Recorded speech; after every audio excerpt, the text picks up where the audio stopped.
Abhijit, your voice is not coming.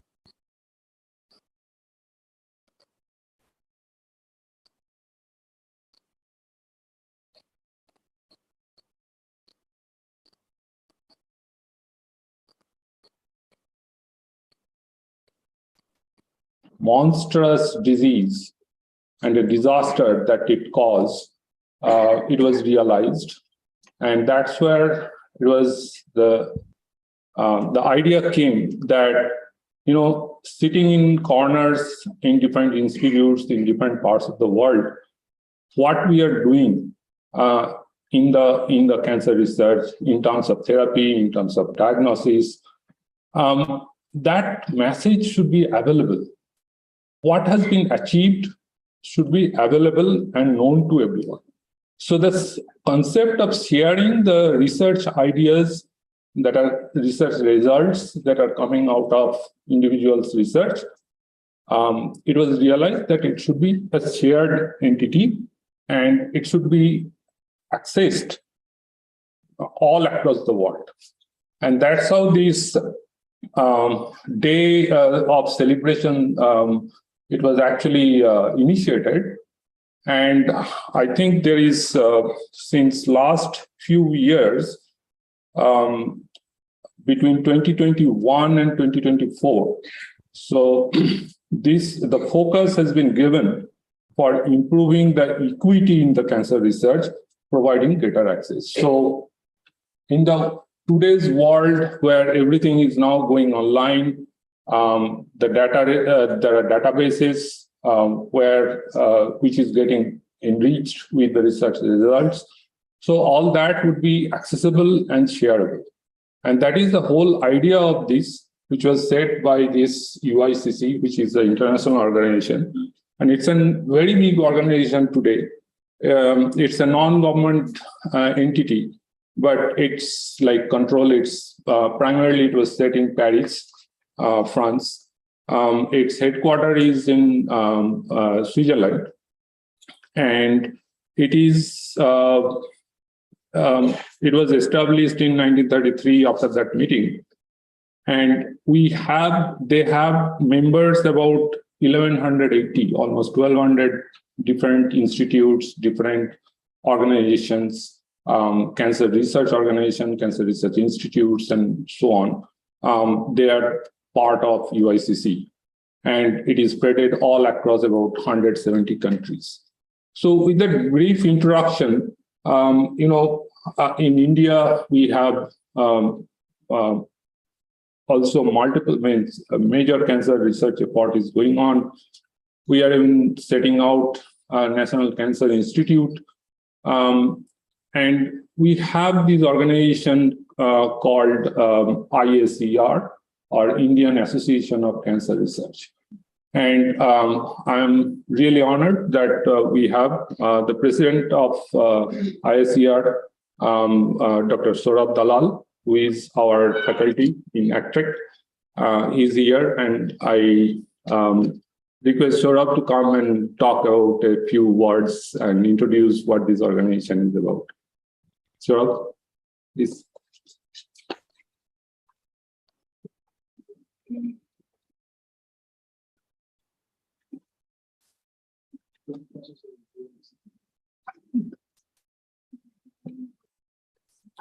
Right. Thank you, Abhijit. And welcome all of you. ICR is the oldest research organization or association of cancer researchers in India. Was started over 40 years ago at the then Cancer Research Institute in Parel, which by Dr. M.J. Deo, who was the director of the Cancer Research Institute at that time. And since CRI has, of course, moved to ACTREC, where you all are today, ICR is an organization that aims to bring cancer researchers from all over India together every year at a meeting to talk about their work, to share ideas, to develop collaborations, and to connect especially basic scientists like me to our clinical colleagues in order to address problems that are maybe at times even unique to the Indian population, okay, so that we can come up with solutions that might ultimately help improve the lives of patients. Okay. We have an annual meeting every year in January of 2023. It's going to be at ACTREC. So if you're interested, registration will go live next week. So please come along if you're interested in learning more about the sort of cancer research that is done in India. Okay. On behalf of ICR, I want to thank all of you for coming today. And I'd especially like to thank our speakers, Sanjay Gupta and Sanjeev Wagmare from ACTREC, Gauri Shankar Shah from the Bose Institute, and Sandeep Singh from NIBMG. So thank you all, and this is going to be a wonderful set of talks, so please enjoy. Thank you.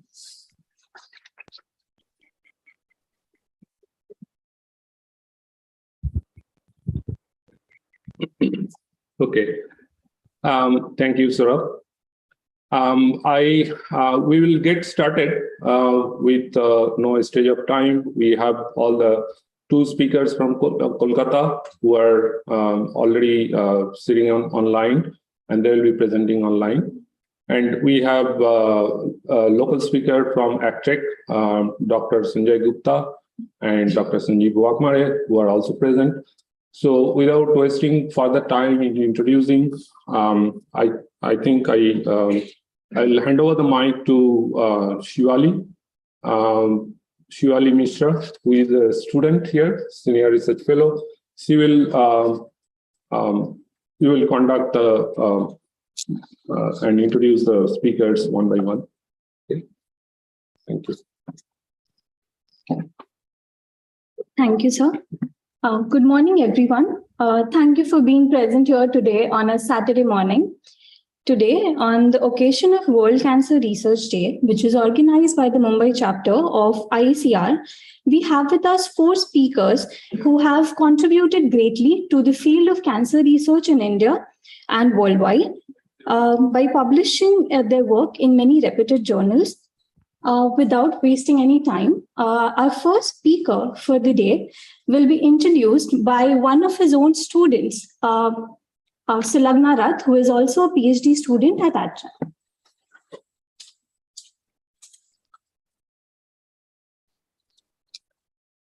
Good morning, everyone, and good morning, Gauri sir. Can you hear me, sir? Good morning, sir. Can you hear me? Morning. Yeah, I can hear you. Yes. Thank you, sir. Sir, I am Sulagna. I was a student of yours at MSc during MSc at Bose Institute, Kolkata, if you might remember. Yeah, I do. Thank you, sir. So, as a student, I would like to first introduce sir being a student during my MSc. So he was taking our cell and molecular biology classes during my MSc course. He was an enthusiastic and a charismatic teacher. He was so full of enthusiasm when he was taking our classes, which probably lasted for around 2 hours a day. But we really enjoyed and really learned a lot from him. He was really a good teacher in the field which he taught us about the cell, normal basic cell and molecular biology. So thank you, sir. We got a lot to learn from you. And now I would like to introduce I feel proud to be your teacher. Thank you, sir. Thank you so much. I feel privileged. So I would like to introduce Professor Gauri Shankar Shah, who is a professor and ex-chairman at the Molecular Medicine Division, Bose Institute, Kolkata. His research focuses on cancer immunotherapy and drug developmental process. He is recognized as the National Academy of Science and Immunology Platinum Jubilee Senior Professor. He was a fellow at the National Academy of Science and Immunological Society of Asia. He was a visiting faculty at Cleveland Clinic, USA from 2021 to 2012. and at Virginia Tech 1992. He was a Young Scientist Awardee by Department of Science and Technology by Government of India. Thank you, sir, for being a part of this day. And please, you can commence your talk. Thank you. Thank you. Thank you, Sulagna. And thank you, Obijit and Saurabh, for inviting me to share my work in such an august audience at such a great day. Share my screen.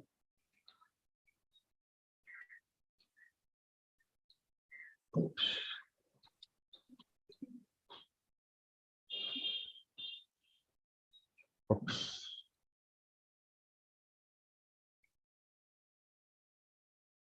I think I did. Can you see my screen? Yes, sir. Okay, thank you.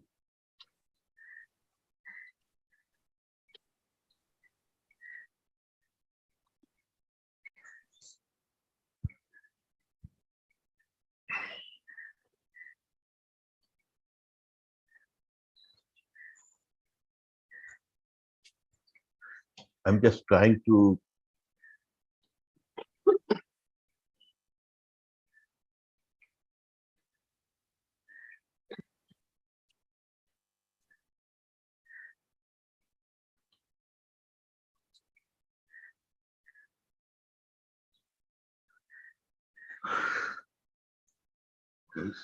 So it's not moving, that's the problem. Yeah. So today I'm going to talk about the cancer immunotherapy. As you know, since most of the people, they think that cats should be kept in the box. But I am a little bit outwit scientist, so I keep the cat out of the box. As because I want to know how the cat looks like, whether the cat is friend or so. So I do my research in a out-of-box context. As you know, most of the people, they are interested in cancer immunotherapy, but I am interested in cancer immunotherapy and beyond. What is my field? My topic of research I am going consequently. Before I start, I would like to acknowledge the people who take active part in my research career. Out of them, today I'm going to talk about the work by Abir, Shakib, Sayantan, and Subhank. The rest of the part of work I'm not going to talk today. So why cancer? You are aware of this graph. If you look at the mortality change in mortality rate in different disease, if you look at the heart disease, cardiovascular disease, or infectious disease in last 60 years, because of the discovery of different treatment procedure or different surgical procedure, the scenario of mortality in different diseases decreases dramatically. But if you look at the cancer, the mortality rate in last 60 years didn't change much. Only a few patients they survive out of the treatment. So recently, because of the discovery of the new procedure of cancer treatment, which is the immunotherapy, the scenario has been changed. You can see the mortality rate decreased dramatically from nearly 20% because of the discovery of the new therapeutic regime, which is called immunotherapy. So what is immunotherapy? Uh, Basically, if we develop cancer, at a certain point when the cancer is visible, the patient can recognize that there is a lump in the body. They go to the doctor, and doctor apply first degree of chemotherapy. The tumor shrink, and the patient goes for a holiday. After a certain time, It may be depending on the nature of the cancer, whether it is 1 year or 6 months, depending on the nature of the cancer relapse. As the cancer relapse, the patient go to the clinician and apply second degree of chemotherapy. It may be genomically targeted chemotherapy or maybe a combinatorial chemotherapy, with an hope that the patient will survive from the chemotherapy from the cancer. But after a short duration, again the cancer relapse and the patient is given the third degree of chemotherapy, which is very harsh, and the patient dies. This is one of the reasons for the failure of the chemotherapy. The patient cannot, most of the patients, they don't survive beyond 5 years. With an hope, the immunotherapy was discovered, with an hope that if we apply this immunotherapy at at the time of the first chemotherapy, or when the patient, the tumor is regressed, if you apply the immunotherapy, the patient will survive, the tumor size will go down, and with the patient will survive. So, what is immunotherapy? Immunotherapy are nothing but approaches of different therapy involving the immune system. One of them is the cell-based therapy, other therapy like cancer vaccine, the antibody conjugated therapy, and the most recent and most effective therapy is the immune checkpoint blockade therapy. This was done by actual. This is nothing but the development of antibody against some receptor like CTLA4 and antibody, for which James Allison and Tosaku Hozo got Nobel Prize recently, and it was found that this is one of the most effective immune therapy for the cancer patient. But if you look at the concept of immunotherapy, this was not new. If you look at our ancient literature in Rig Veda, in the Rig Veda, the concept of immunotherapy was there. If you look at the Rig Veda verses 162 and 63, and there the concept of immunotherapy was described. At that time, if someone developed cancer, the doctors at that time, they used to cut the tumor and let their siblings' blood to go into the tumor, and by that way they cured tumor. It is nothing but the adoptive transfer of CAR T cell, because their siblings, they are not affected with the cancer, so they have a very good immune system. So that blood carries the immune cell to the patient's tumor site and cure the cancer. So the concept of immunotherapy is not new in India. So, but the reality, what is the reality of this cancer immunotherapy? So, if you look at, if some patient if was not given the therapy, the patient will die within 1 year, and more than 50% of the patient, they die within 6 months of the cancer development. If you apply chemotherapy, the survival probability increase, and the patient, nearly 5 to 7% patient, they survive beyond 5 years.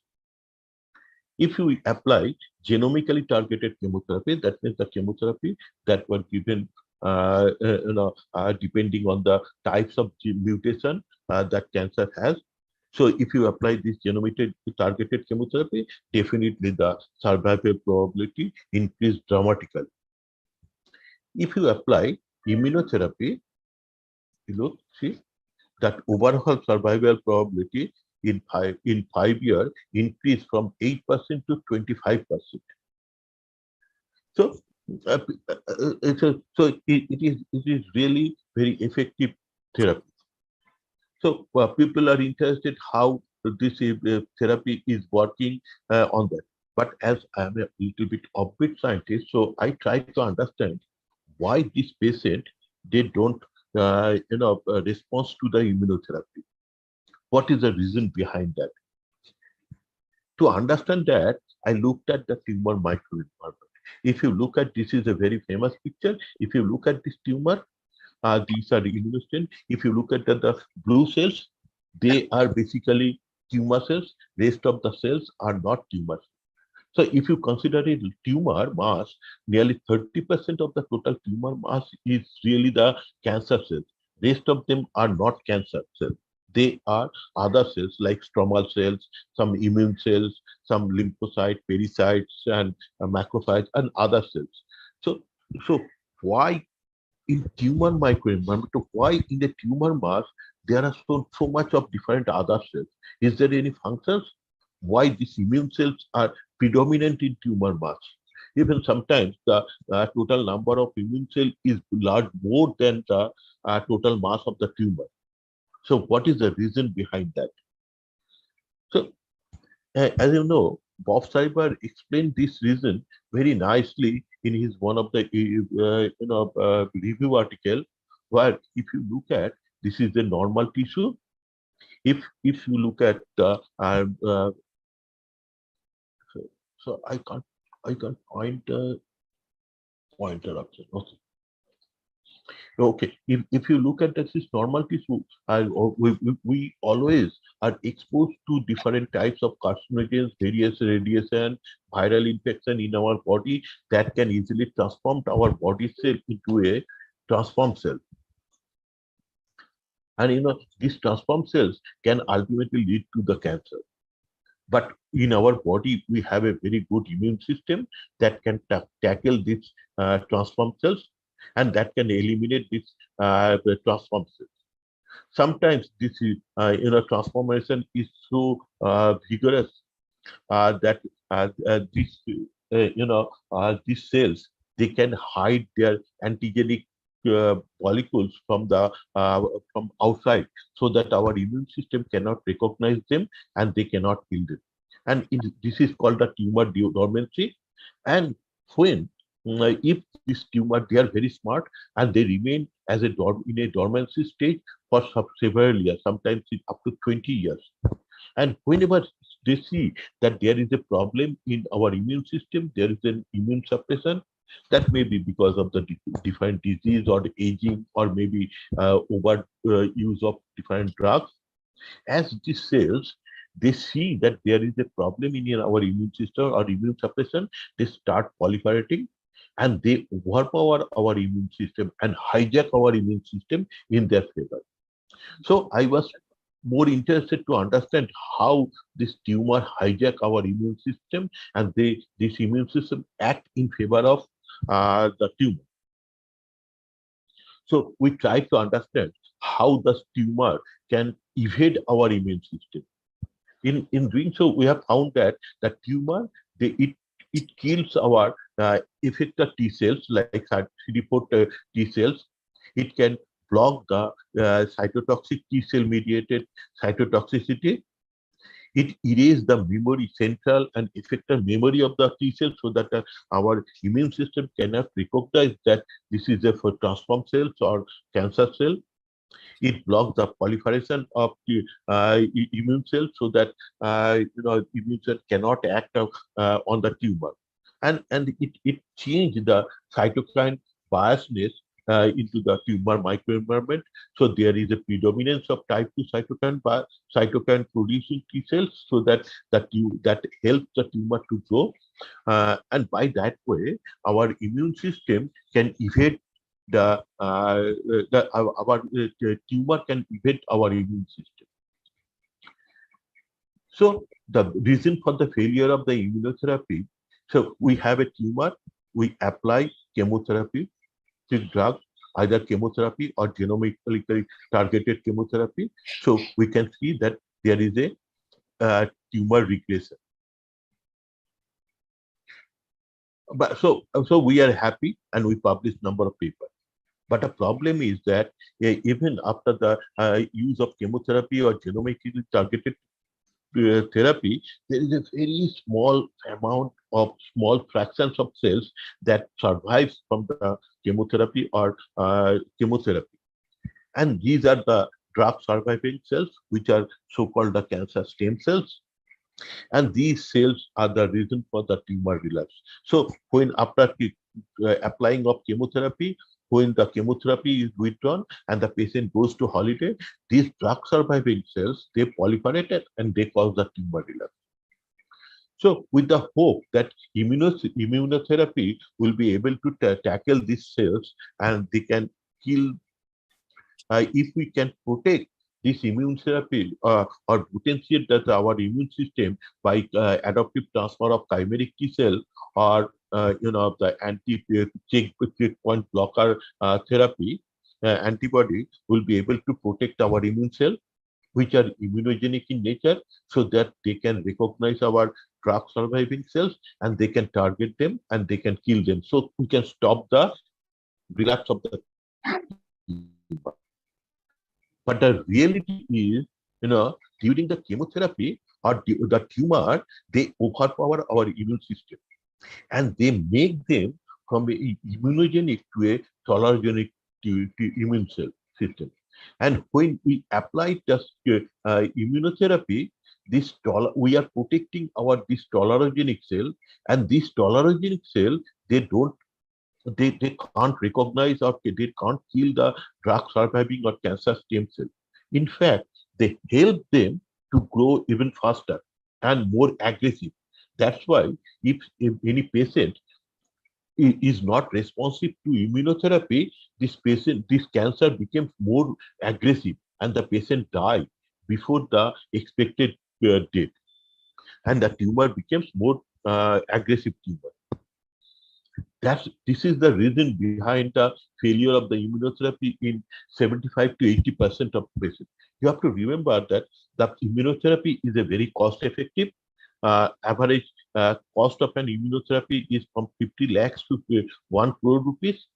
And what is the ultimate effect? 1% out of 5% they do response to this immunotherapy, and 80% of the patient they don't respond to the even 1 crore rupees therapy. So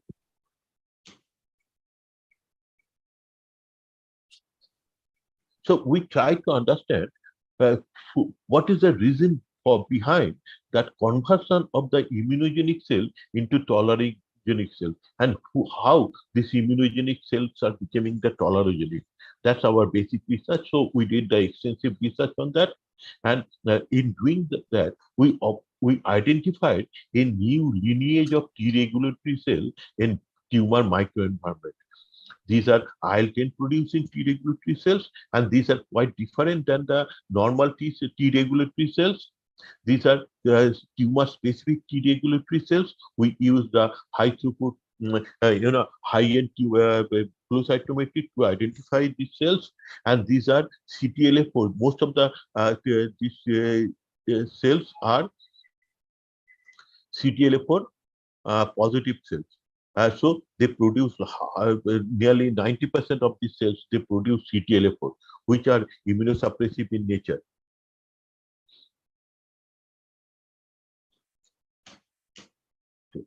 What is the problem? Yeah. So what are these T regulatory cells? These T regulatory cells are special subpopulation of T cells that suppress the immune activation and maintain the immune homeostasis and preventing the pathological self-reality, like autoimmunity in our body. They are the suppressor of the autoimmunity in our body. So these T regulatory cells are essential part of our body's immune system, but these are the checkpoint cells in our immune system so that our immune system don't overactivate. And naturally, these cells remain in our body nearly 0.2% to 1%, depending on the individuals. But in tumor condition, these beneficial T cells become the detrimental. They gain the function which are detrimental for the individual during the tumor conditions. This immune plays an tumor immunization process. They recognize tumor cell as self cell and restrict the immune response by the effector T cells. And in tumor condition, this number of percentage of these cells increase dramatically. There is a little difference between the natural T regulatory cells, and these are the tumor infiltrating T regulatory cell. You see, some of the proteins are overexpressed, and some of the new proteins are expressed by these cells. And so they are little bit different than the conventional T regulatory cell. So we observe that these T regulatory cells are immunosuppressive, as these T regulatory cells produce lots of factors that can cause the type 2 cytokine bias, cause the T cell energy, and block the T cell expansion. It can also deplete IL-2 from the system so that our effector T cells, they cannot survive, and they cause the apoptosis. They produce lots of PDL1, which can cause the effector T cell killing, and it can decrease the dendritic cell maturation or decrease the co-stimulation by different factor co-stimulatory factors. By that way, it suppresses the immune system. Not only through that, it can also promote the tumor growth, like it secretes a abundant amount of VEGF, which can cause the neoangiogenesis for the tumor growth. It converts the myeloid precursor cell into suppressive myeloid cells. It produces lots of rankle types of protein that can cause the metastasis. And very importantly, it converts the M1 macrophage to M2 macrophage, which is a tumor promoting macrophage. So these T regulatory cells in tumor patient or tumor microenvironment not only suppress the immune system so that the immune system cannot act against the tumor, they also promote the tumor growth. So, what we found that during the immune editing escape at early stage, when this the role the percentage of these T regulatory cells are very low in tumor microenvironment, our immune system can act on the tumor, and we can see the elimination of the tumor. When there is a fluctuation of this T regulatory cell, you can see the tumor and immune system, they live together cooperatively, and they don't grow.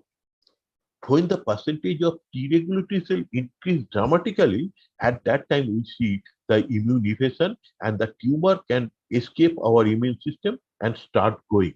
So if you see any patient is developing tumor, that means this patient has to go through this process. So we have seen that this is a high-grade tumor and this is a low-grade tumor. You see, in this high-grade tumor, this percentage of this number of these T regulatory cells are very high than the low-grade tumor, which are responsive to either chemotherapy alone or chemotherapy and immunotherapy. And if you look at the overall survival, if you have a low T regulatory cell in tumor microenvironment, you have a better prognosis than the T regulatory if you have a high T regulatory cell in the tumor microenvironment. Nearly 80% of the patients, they have they don't survive if you have high T regulatory cells. Even the distance metastasis-free survival, you see, only 5% of the patients they survive if they have high T regulatory cells. So the new challenge in cancer therapy, particularly in cancer therapy, is to suppress these T regulatory cells. As these T regulatory cells are developed from the peripheral circulation, from the thymus, and they act against, they act as a immune suppressor, and they cause different types of, anti-tumor response, metastasis, angiogenesis, and inflammation. So these are the reason for the development of cancer and becoming the aggressive of the cancer. So our new challenge. So what are these T regulatory? So these T regulatory cells has a very specialized function and special features, because it is this T regulatory cells is developed with a lineage specific transcription factor, which is called CD20 FOXP3.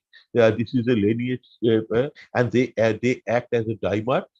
And interestingly, this transcription factor can act as a replacer of transcription and activator of transcription. So it has a dual role in is as a transcription factor. So what we try to understand how we can stop the development of this T regulatory cell. If we can stop the development transcription of FOXP3, we can stop the development of the T regulatory cell. So for that, we analyze the promoter region of this, FOXP promoter. We found that there are a number of transcription factors that are involved or essential for the transcription of this FOXP3, which can ultimately lead to the deregulatory cell development and maintenance. Uh, so, but interestingly, all the transcription factors are not specific for T regulatory FOXP3. They are common for other immune cell development and function. So if we want to stop developing inhibitor for any of the transcription factor, that will affect our non-natural immune system, hardwired immune system. So, and if we can apply different types of, inhibitor or RNA or antibody, we can stop the development of this deregulatory cell. But the problem will be that we will be able to stop the development of this deregulatory cell, but due to the polypharmacy effect, the patient will die because of the toxicity, high toxicity in the combinatorial cell. So we have to think about a different way how we can stop the development of this T regulatory cell so that our natural immune system can act against the tumor and the immunotherapy can be reinsisted. For that, we try to understand this T regulatory cell, and we did the single cell sequencing and we identified that there are a number of coding and non-coding RNA that are differentially expressed in these T regulatory cells. So we first try to understand what are the coding RNA that are differentially expressed, and very interestingly, we found that in the T regulatory cells express different types of they are differentially expressed different genes, and when we mine this for differentially expressed genes, we found very interesting part that most of the T cells or effector T cells, they utilize glucose as the major source of energy. And you see that glucose metabolizing enzymes are upregulated in natural effector T cells. And the fatty acid metabolic enzymes are downregulated in this different effector T cells. But in cancer, in T regulatory cell, the effect is completely reversed. You see, most of the glucose metabolizing enzymes are downregulated, and the fatty acid metabolizing enzymes are upregulated. So we analyze of this, our RNA-seq data, and found there is one protein that is specifically upregulated in T regulatory cells, which is CD36. You see, this CD36 expressing T regulatory cells are abundant in tumor microenvironment. So this CD36 is nothing but a scavenger receptor for fatty acid. It helps the uptake of fatty acid, and we have found that if the cells that express high level of CD36, they are their survival probability is lesser than the cells, Treg cells, those who express low level of CD36. And tumor tissues Treg cells, it express higher level of CD36 than the healthy donor Treg cell. That means the natural Treg cell. So that this is one of the difference between the natural T regulatory cells and tumor associated T regulatory cells. And these T regulatory cells, this CD36 is expressed by the FOXP3, and we have shown that FOXP3 transcriptionally and epigenetically with the help of HAT1 modified the CD36 promoter and induced this transcription. So what fatty acid is doing, it helps the internalization of fatty acids, and we found that the Treg cell generation depends on the fatty acid metabolism. If we block the glucose metabolism, we don't find any difference in the generation of T regulatory cells. But if we use the fatty acid uptake inhibitor, which is rituximab, you see that there is a dramatic change in T regulatory cell development. So if we can stop the fatty acid uptake in the by these cells, by T cells, that T regulatory cell development is completely hampered. And you see, this is a melanoma tumor model and this is a breast tumor model. So this tumor was given the high fat diet, and this is a low fat, high glucose diet. You see, we even in the absence of any chemotherapy, the tumor, there is a significant change in the tumor volume in both the cases, in the melanoma model and breast tumor model. You see, there is a dramatic change. And you see, in high fat diet, the T regulatory cell is nearly 10%, and in low fat diet is around 2%. Even if you give them the low glucose diet, there is an increase in T regulatory cells, but in the high glucose diet, you see the T regulatory cell is around 2%. So glucose has an impact on the development of this T regulatory cell. What glucose is doing? If you look at this is a tumor microenvironment. When we use the glucose, high level of glucose, our tumor cells, they utilize most of this glucose, and the immune cells, they don't get that glucose, and these immune cells, they affected cells, they die. But in that is because of the barbarism. But in case of the T regulatory cells, since they have the CD36 at their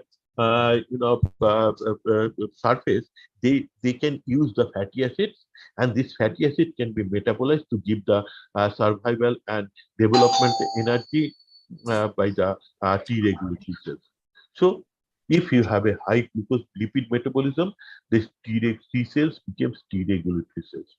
And if you have a high glucose metabolism, these T cells cannot be converted or differentiated into T regulatory cells. This is the result. You see, high glucose. Yes. So if you use high glucose and low fat diet, that increase the efficacy of chemotherapy. You see, this is a tumor alone. If you give the low fat diet and high glucose diet, you see the tumor volume goes down dramatically. If you combine with the low fat and high glucose diet with the chemotherapy, you see that there is dramatic change in the tumor size in comparison to the high fat, low glucose diet and chemotherapy. If you compare these two, you will see that there is a dramatic change in the efficacy of the chemotherapy during the low diet and high diet case. Okay. Then our take-home message is that during the chemotherapy, if you change our diet pattern, we can see the better efficacy of the chemotherapy. Hi, Abhijit, do I have time, or I can stop over here? Yeah, you can a couple of minutes, and then we can have any question that we will have that time. Yeah, so I'll stop over here. I will not go to the second part. Let me stop over here. Thank you. Okay, thank you. Yeah. So if you have any questions, Allow a couple of questions. Yeah. Thank you, sir, for the very interesting talk. If any of you have any question, you can raise your hands. And if anyone online wants to ask question, they can put it in the chat window.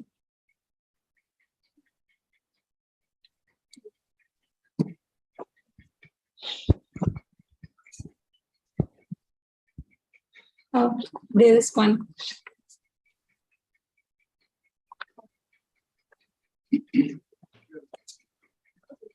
morning, this is Sora. Nice talk. So I want to understand the increase in fat metabolism in the Treg cell. Is it actually mirrored in the tumor cells also? Because there are several reports of how fatty acid or how lipogenesis is upregulated. Actually, your voice is, howling. Only. Yeah, Okay. the sound is howling. So So if you can come to the in front of the yeah, Saurabh. So the question is the increase in fatty acid metabolism in the Treg cells. Yeah. Do you is it also accompanied by increased lipogenesis in the tumor cells in Tumor. the same tumor? Yeah, And we, how does that crosstalk work in terms of evading chemotherapy or evading immunotherapy? yeah. Actually, we found that if you give the this high fat, if you give the low fat and high glucose diet during the chemotherapy or 1 week prior to before the chemotherapy, since these Treg cells can survive for 96 to 120 hours. So if you give the immunotherapy low fat high glucose diet 1 week before the chemotherapy, the total T regulatory cell population in the tumor microenvironment will go down. That will help our immune system to come back to the natural condition, and that helps the tumor to, this chemotherapy to or immunotherapy to work better. But if you Okay. give the high fat diet, that accumulate also in the tumor microenvironment, that helps the that helps that chemotherapy to be rejected by the tumor, or the tumor becomes more resistant to the chemotherapy. So the other thing I was interested on is a lot of tumor cells upregulate lipogenesis Yes. independently of what is happening in the microenvironment. And does that actually affect Treg function so that you inhibit chemotherapy? Yeah, that's true. So that's why our aim is to stop the if we can stop the lipid metabolism during the lipogenesis. The lipid can act as a major source of energy in the highly competitive tumor microenvironment. Because in the tumor microenvironment, most of the available glucose are utilized by the macrophage and tumor itself. So there is a very little amount of glucose left over. So that cannot. So in that condition, the T regulatory cells are so smart, they can survive because they change their metabolic pattern. They adopt that metabolic pattern so that the lipid can act as an energy source, and so that they can survive and they can grow. So if we can stop the lipid metabolism by etoximide or any types of lipid metabolizing enzyme inhibitor, maybe the chemotherapy will be more effective. Okay. Right. Thanks. Somebody else? Anyone in the audience? Okay. Start the question. There is one more question in the chat window, sir. The question is immune therapy effective on all type of cancer? If not, which type of cancer are most effective to it? Yeah, there are different types of cancer, which some are very immunogenic and some are immune resistant. So immunotherapy is, most effective in these types of cancer where the immune system, these are not immunosuppressive cancer, like triple negative breast cancer or skin cancer, particularly some different melanomas are very immunosuppressive, where the immunotherapy is not very effective. But some other cancers like colorectal cancer or some of the lung cancer, they are there the immunotherapy is most effective. But there are different types of lung cancer.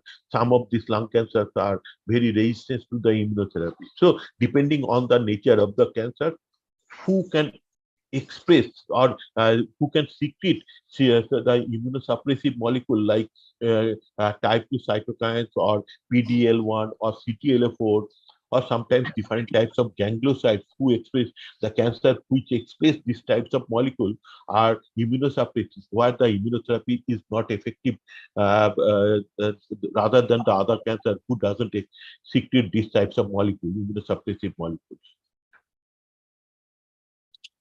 Thank you, sir. There is one more question from the audience. Yes, my question is, as you were discussing about immunotherapy and all of its benefits and everything, so can we know like how promising it is in Again, the problem is the howling, because if you Mic take away. yeah yeah, Keep the mic away. sorry, is it fine now? Or you can tell the question, she will. Oh, yeah. So my question is like when we are talking about immunotherapy, so how promising it is when we are comparing it with genomically targeted chemotherapy, because it is killing those cells directly. Then instead of the products of that particular cell. So like how this can be this can you just summarize the question, because Yes. because of the loud howling in the hall, it's not very audible. All the sounds, all the words are jumbling up. Sir, his major question is that, like, how would you fare immunotherapy as compared to the newly available genomic targeting of the cancer cells? The genomic targeting Chemotherapy. of cancer therapy is quite different than the immunotherapy. This genomically targeted chemotherapy is not like that. It's not a non-specific. It's a specific targeted therapy. You understand the mutation, the problem in the tumor. You know that there is a mutation in the RAS or the VRAP or other protein like p53 or other proteins. You target that defect and try to rectify that, and then kill the cancer. So these are the genomically targeted chemotherapy, and immunotherapy is quite different, because naturally hardwired immune system has the ability to target the cancer cell. Because of the cancer development, they lose their ability, such ability. If you can artificially enhance again this ability, or if you can protect our immune system who are the target for the cancer, developing cancer, by that way, you can boost your immune system so that our immune system can target cancer cells so that we can kill the cancer or we can regress the cancer. This is the concept of the immunotherapy. So, genomically targeted chemotherapy and immunotherapy are completely different approach of cancer therapy. Thank you, sir. There is one more question. It is, what is the response rate to immunotherapy and what are the factors that affect it? In immunotherapy, basically there are different types of immunotherapy. One is the you can develop the you can take the T cell from the patient and then genetically engineer this T cell from the by this tumor antigen, and again inject that T cell into the cancer patient, and this affected T cell can then boost your immune system so that our B cells can develop antibody against the tumor and lyse the tumor. So this is one way of developing the immunotherapy. There are other way of developing like the antibody therapy against the HER2, or even sometimes some vaccine, DNA vaccines are there that can boost our, that can help in killing the tumor cells. And there are other therapy which is something like most effective therapy till date is the checkpoint blocker therapy. Since most of the immune suppressor causes because of the development of CTLA4 and PD1, PDL1 that secretes by the tumor and that suppress our immune system by killing our immune system, or by inhibiting the effective function of our immune system.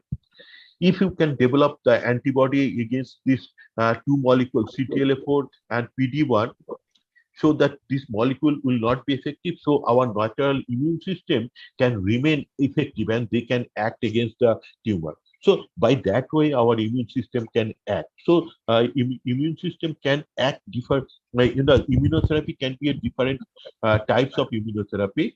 The ultimate aim of the immunotherapy is to boost your immune system or rejuvenate your immune system to the natural condition by different way of treatment, so that our immune system can act against the cancer. Thank you, sir. Now we will have our next speaker.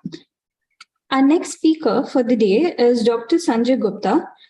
He is a senior principal investigator and scientific officer G at ATRAC, and his major area of research includes cancer epigenetics and chromatin biology.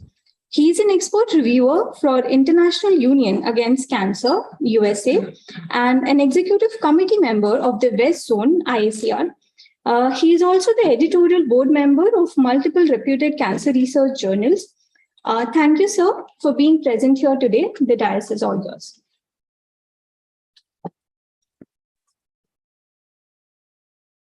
Thank you. So we just start.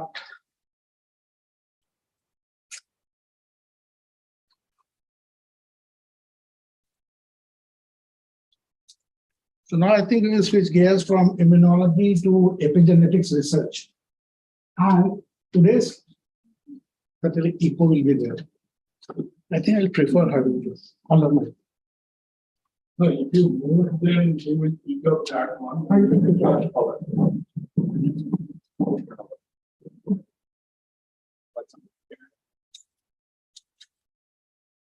So today's topic of discussion is called post-translational modification in cancer and their potential clinical applications and where we have reached at ACTRAC. So topic of today's interaction, I'm not talking of presentation. You can stop me a little bit more comment all time on the slides and you have more of an interactive lecture than a one lecture given by me and then you are going back home. So we should have more of an interaction.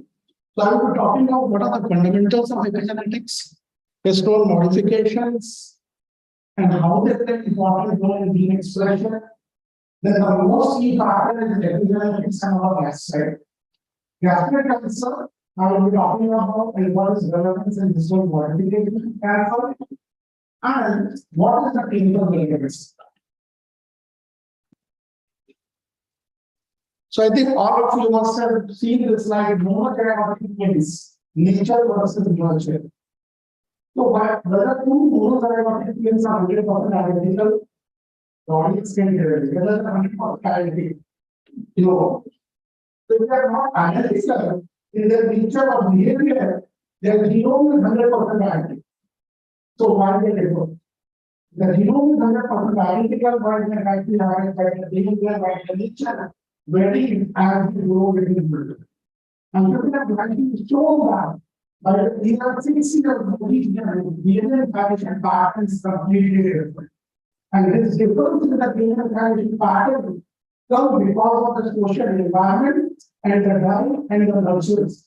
So these are the 3 factors which result in the differences among the two monotherapeutic twins where they are identical twins.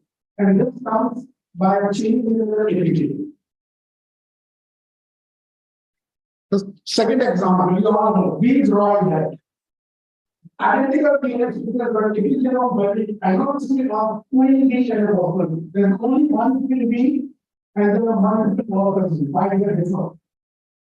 Why is that? Because of it, they have same genome, but still there were different epigenomes. Why? Queen bee larvae are raised in a cup filled with royal jelly. And queen is not fed with a p-comeric acid. And p-comeric acid is an important chemical associated with epigenetic modification. And therefore, the queen, only the royal jelly can develop proteins, not the queen and attitude. And that comes from a change in the dietary habits during the nurturing of the bees. So therefore, this is what these two concepts clearly set up that The difference from the genomic contributions, but it can be modified by what actually happens in the social environments. Therefore, if you see again, this is single bio, single genome, but when a multicellular organism develops, all the cells in a multicellular organism like us have the same genome. And if there is any genome, by the period of time you are doing 50 others, if not all people the same cell organisms like a baby, but we have very specialized organisms with the same genome, and we have organisms again from a different epigenetic modifications which takes place during the developmental stages of embryo development. Oh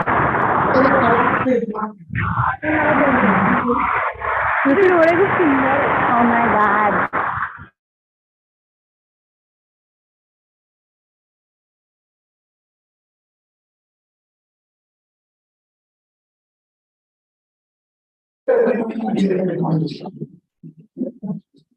So why the DNA is not yesterday? That was a cover page article published in the Times magazine. And why they say so? No, this is mutated. This is not moving. But Sara, this is muted.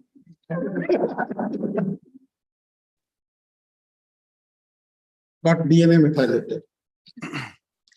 Okay. Hello, Dr. Gupta. Can you hear me? Yeah. Actually, when you're walking away from the mic, your voice is cracking. So online audience are not able to hear you. Okay, then I will remove the collar mic and stand near the That will be podium. great. Thank you. Sure. Thank you. Thank you.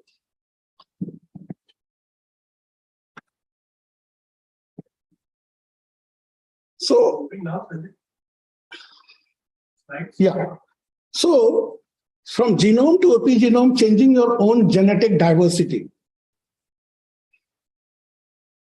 So, if you look from that, what I was talking about, a multicellular organism, we have one genome and there are more than 25,000 genes we know.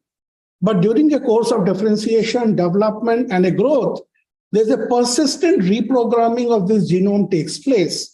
And that leads to the change in the gene expression profile, which provides more than 200 cell types produced from a single genome. But we know that today, we have more than 200 epigenomes, giving us more than 200 different cell types in a human organism, in a multicellular organisms. And these epigenetic tags, like what I will be talking later, can be transferred from parent to offspring. They can be changed, I show you in the two earlier slides, can alter by environmental and nutritional conditions, and they can also help in preventing, delay, or favor the onset of healthy problems or the quality of life. So gene-environment interaction influence epigenome. Precise expression profiles for tissue and cell-specific function is also defined by this interaction, gene-environment leading to epigenomic changes. So just a quick one slide, what do we mean by epigenetics? It's above, over, upon, or besides epigenetics. The word was coined by Conrad Waddington in 1942, coined the term epigenetics. So what the definition, what he proposed, but what the definition we know today, heritable changes in expression without changes to the underlying DNA sequence, a change in phenotype without change in genotype, influenced by factors including age, extrinsic and intrinsic. Extrinsic, we have talked about diet, social. Intrinsic, our own hormonal level and the internal matter, which really influence these factors, our own lifestyle and different disease state that we are exposed to. So if you look for genome is a blueprint prepared by us, sequence, but epigenome defines timely expression and function of genes. So genome has been sequenced, we know all about the genome, but still we don't know about different factors, how the epigenomes are altered. And they basically acts as a tag and what's their function. So in a book, when you are reading a book, big book of your MSc or the research and others, you put multiple colors of tags, put a notes on that. Why? Why you all put a tags in your books? What's the reason behind it? so that whenever you want to open a particular page, you can open with the help of a tag. That's exactly what the cell does. By putting on a genome, it puts a multiple tags. That is what we call as epigenetic factors. And whenever in a particular tissue type or during a particular stage of development, what genes need to be expressed, it starts expressing that only. So this is a clear-cut function of a tag. And if you look for what you have seen as a central dogma, where these tags comes, we all know, I will not go DNA, RNA, and RNA makes protein. But now there are multiple kinds of tags which have been come into it. There's a tag on DNA, which is called methylation of DNA at the residue cytosine. On the RNA at adenine, you have a methylation takes place, which can nicely regulate the stability of an mRNA. Then comes the third tag, which is present on the proteins also, which can decide the functioning ability of these proteins and the stability of these proteins. So these the central dogma, what we know, but the tags are now slowly being discovered in last from 99 onwards. Methylation was known earlier, but the modifications of histone proteins are coming with the discovery of HDAC in 1998.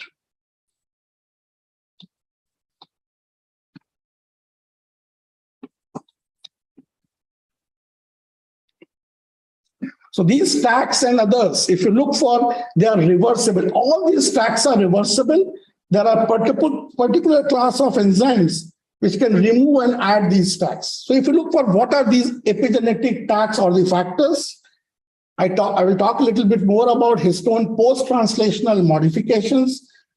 There are RNA and DNA methylations, and the third is a small RNA. So there are multiple kinds of epigenetic factors which can regulate your gene expression profile. A textbook picture for all of you. A double-stranded DNA. It is never naked inside a cell. What is happening? Basically, double-stranded DNA gets a tag. It gets the nucleosome, that's what we say as a histone, highly basic proteins. The DNA wraps around it, and finally it further goes condensation and give rise to a metaphasic chromosome. So if the DNA exists in a metaphasic chromosome organization, basically it's a major hindrances for all DNA-mediated processes. You talk of DNA repair, you talk of DNA replication, you talk of transcription. So this compact DNA organization will always hinder with the all DNA-mediated processes. And why this, how to now play around? So you know about heterochromatin and euchromatin. If you have to, these DNA-mediated processes has to function, this compact organization has to open it. Then only it can happen. And why this compact organization comes? The DNA has a phosphate backbone, and the histone proteins are highly positively charged. So they attract each other and form a very compact organization. So if you want to convert this hetero into a U, somewhere you have to disturb this electrostatic interaction between DNA and a histone protein. How you can do that? Cell does it nicely. So what it does, the basic amino acids like lysine and arginine undergoes different subset of additions on those amino acids. They can add a methyl group on a highly basic protein, neutralizing the basic charge of the histone protein. They can add an acetyl group, adding a negative charge. They can add a phosphate group on serine, tyrosine, or threonine, and a ubiquitin again on lysine. So this way you are playing with the charge of the histone protein. You are reducing the basic nature of these proteins. And if you are reducing the basic nature of your protein, what you are doing, you are disturbing the electrostatic interaction between DNA and histone proteins. And these all processes are reversible and dynamic. Enzymes plays a very important role. They neutralize positive charge, and this way they can convert a compact nucleosomal organization with a loosened DNA organization. That's what they does. So a lot of transcription, DNA-mediated processes can take place very easily. And such a loosened DNA can also be recruited, or they can bind with a lot of factors, transcription factors, what we know. And these modifications Suppose I want to add an acetyl group, I will need a writer. I want to remove an acetyl group, I will need an eraser. And I suppose some transcription factor want to bind to an acetylated histone protein. Those proteins are generally referred as reader molecules. So this is done by a class of enzymes, histone acetyl transferase, which can add the modification. Histone deacetylase, which can remove the modification. Similarly, and so forth, it is also by for methylation, ubiquitination, phosphorylation, and other aspects of it. So what is basically I've just talked about, it influenced if there's a changes in the histone modification pattern on the nucleosome, it can convert a heterochromatic DNA, which is DNA accessible gene active, into a DNA accessible or a gene active for gene transcription for any other processes. What that happens? So histone modifications can alter nucleosome placement, conformational structure, binding of transcription factors, and gene expression. So how these modifications need some substrates. When an enzyme has to, suppose histone acetyl transferase is an enzyme. If it has to function, it has a reaction, substrate and a product. That's what we all know. So from where the substrate will come? There comes a strong association between metabolism and epigenetics. So the different metabolic products like, I will just quickly talk about this. NAD and NADH plus involved in the glycolysis pathway is responsible for the activation of enzymes SIRT1, which is required for the removal of the acetyl mass. Acetyl-CoA is a substrate which is required for the addition of acetyl group with the help of histone acetyl transferases. Similarly, alpha-keto, one carbon metabolism, folate, vitamin B12, and methionine, they give a product called SAM, S-adenosyl methionine, and that acts as a substrate for any kind of methylation on RNA, DNA, or proteins. So all these substrates are coming from the metabolic pathways. And so all these metabolic pathways, if we talk about, all these pathways are driven by the nutrients, environment, and then they'll go under different cofactors production and thereby altering the chromatin organizations. So epigenetic factors are not only regulated by the diet. Nowadays, the culture in a software industry, people work late night because they have a US call. So such change in the diurnal or a seasonal correlation, the circadian rhythm also affects your epigenetic profile. Your disease exposure, your exposure to the toxic chemicals, drugs, your own financial status. Everybody compares. He is good in studies, he has more of a finance that leads to the stress. And a persistent stress also leads to the change in your epigenetic profile. Your therapeutic targets, your alternative medicines, your personal and social interaction, with whom you're interacting. You're interacting with a positive orientation person or a negative. If you're totally with a negative orientation, you will also, after a few months, you feel you are also the same path. And that affects your epigenome. People have nicely shown it. Your own psychological status. So all these factors are known to affect this phenomenon. See, if you like what you talk about toxic chemicals and others, they play a very important in this. So what I've just talked about, the gene can be in two modes, switch on or switch off mode. Active or open chromatin, which has unmethylated cytosine on the DNA, acetylated histones, and a gene will be switched off if it has inactive condensed chromatin, methylated cytosine, and deacetylated histone. So these are the two key steps which regulates your gene expression profiles. So where comes the cancer? So when you look into generally, if you have seen Gauri's lecture, he was talking about RNA-seq analysis. This is a little older slide, so it's a microarray analysis. Nowadays, the fashion is of doing RNA-seq. So why we do? We want to look between the normal versus a tumor, how the difference in the gene expression profile is happening. So the gene expression profile is happening because of changes in this. This parameter changes along with some of the mutations and others, but the major parameter is the change in the epigenome leading to the change in the expression profile. Cell will never want to have a mutation if you are suffering with a fever. You will recover back. But during when you are suffering with a fever, a lot of epigenomic alteration also, therefore your temperature and other things shoot up. So these are the parameters. They don't undergo mutations immediately. And all this what post-translational histone modification lead to. I'm talking just look, they can lead to aberrant gene expression. They can lead to genomic instability. They can affect the DNA repair process. They can affect cell cycle checkpoint alterations. So they can alter all the phenomena which are important in a cell to maintain its homeostasis.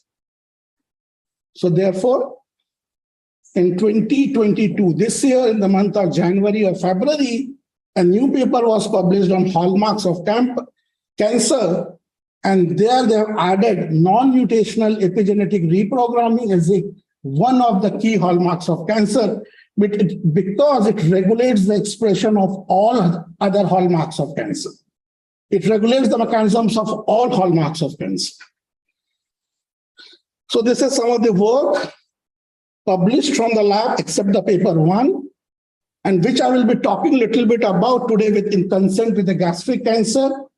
It was basically done by Shafkat, who is a postdoc in US, Ramchand, who does a part of the work, Divya did some part of the work. Now the same part of the work has been taken ahead by Flavia in the lab. So the story which I will be summarizing is one of the 3 stories going on in the lab. So gastric cancer. Only 5 to 10% of genes are getting affected and is told to be genomic. Maxima are affected by environmental factors. What are those? Helicobacter pylori, smoking, salt intake, family history, decrease in vitamin C, nitrosamine, and nitrites. You all know where you all get nitrosamine? Outside your colleges, there are generally the big shops which are selling, giving you chicken, roasted chickens and others. Black color, brown color roasted chickens. Or outside every college where all I have visited. You know what that contains? Nitrosamine. It is not bad, it's bad. But if you go to a good hotel, along with the roasted chicken, what else they serve? Salads. Why they serve salads? What salads contains? Lemon they serve, vitamin C, correct. Lot of cabbage. They are rich in antioxidants. So they try to maintain the nice balance between the good and the bad. And therefore it is served, but nobody eat those salads. More interested in eating chicken on the roadside and enjoy the roasted brown black chicken. And that is rich in nitrosamine. So what we are eating? Nitrosamine. Good. That's what I prefer. So when you talk about this, so all these factors, but still there's a very bad prognosis in gastric cancer with the best possible treatment given to the patients. There's a high relapse rate, high loco-regional recurrence, poor post-surgery 5-year survival, poor response to chemotherapy, and delay. If you have a stomach pain, what I will do? Take an antacid, Gelocin. Go to the shopkeeper, medicine shop, have some acidity problem, but that acidity may be an early stage of developing towards cancer. So these home medications is deadly for those. So what we started with. So I will just take you a little bit of the research.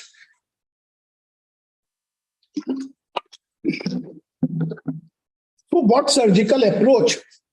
Generally, this is the stomach. One side of a stomach, towards mouth is esophagus. Towards the large intestine, you have duodenum. So one is an inlet, other is an outlet for the stomach. Is correct? Okay. So if you have a tumor in between, what a surgeon does, it cuts from the top, from the inlet, and part from the bottom, and then try to join it nicely. That's what they do in surgery. So this is what they say, this is a tumor, and this dotted line they define as resection margin. The line towards the inlet or the esophagus is called proximal resection margin. The line which is towards the duodenum or the outlet is referred as distal resection margin. So we profiled almost around 20 different modifications of methylation, phosphorylation, and hyperacetylation. What we observed, methylation is not altered. There's a hyperphosphorylation happening in the gastric tumor tissue compared to the resection margins. So you have talked about phosphorylation on serine.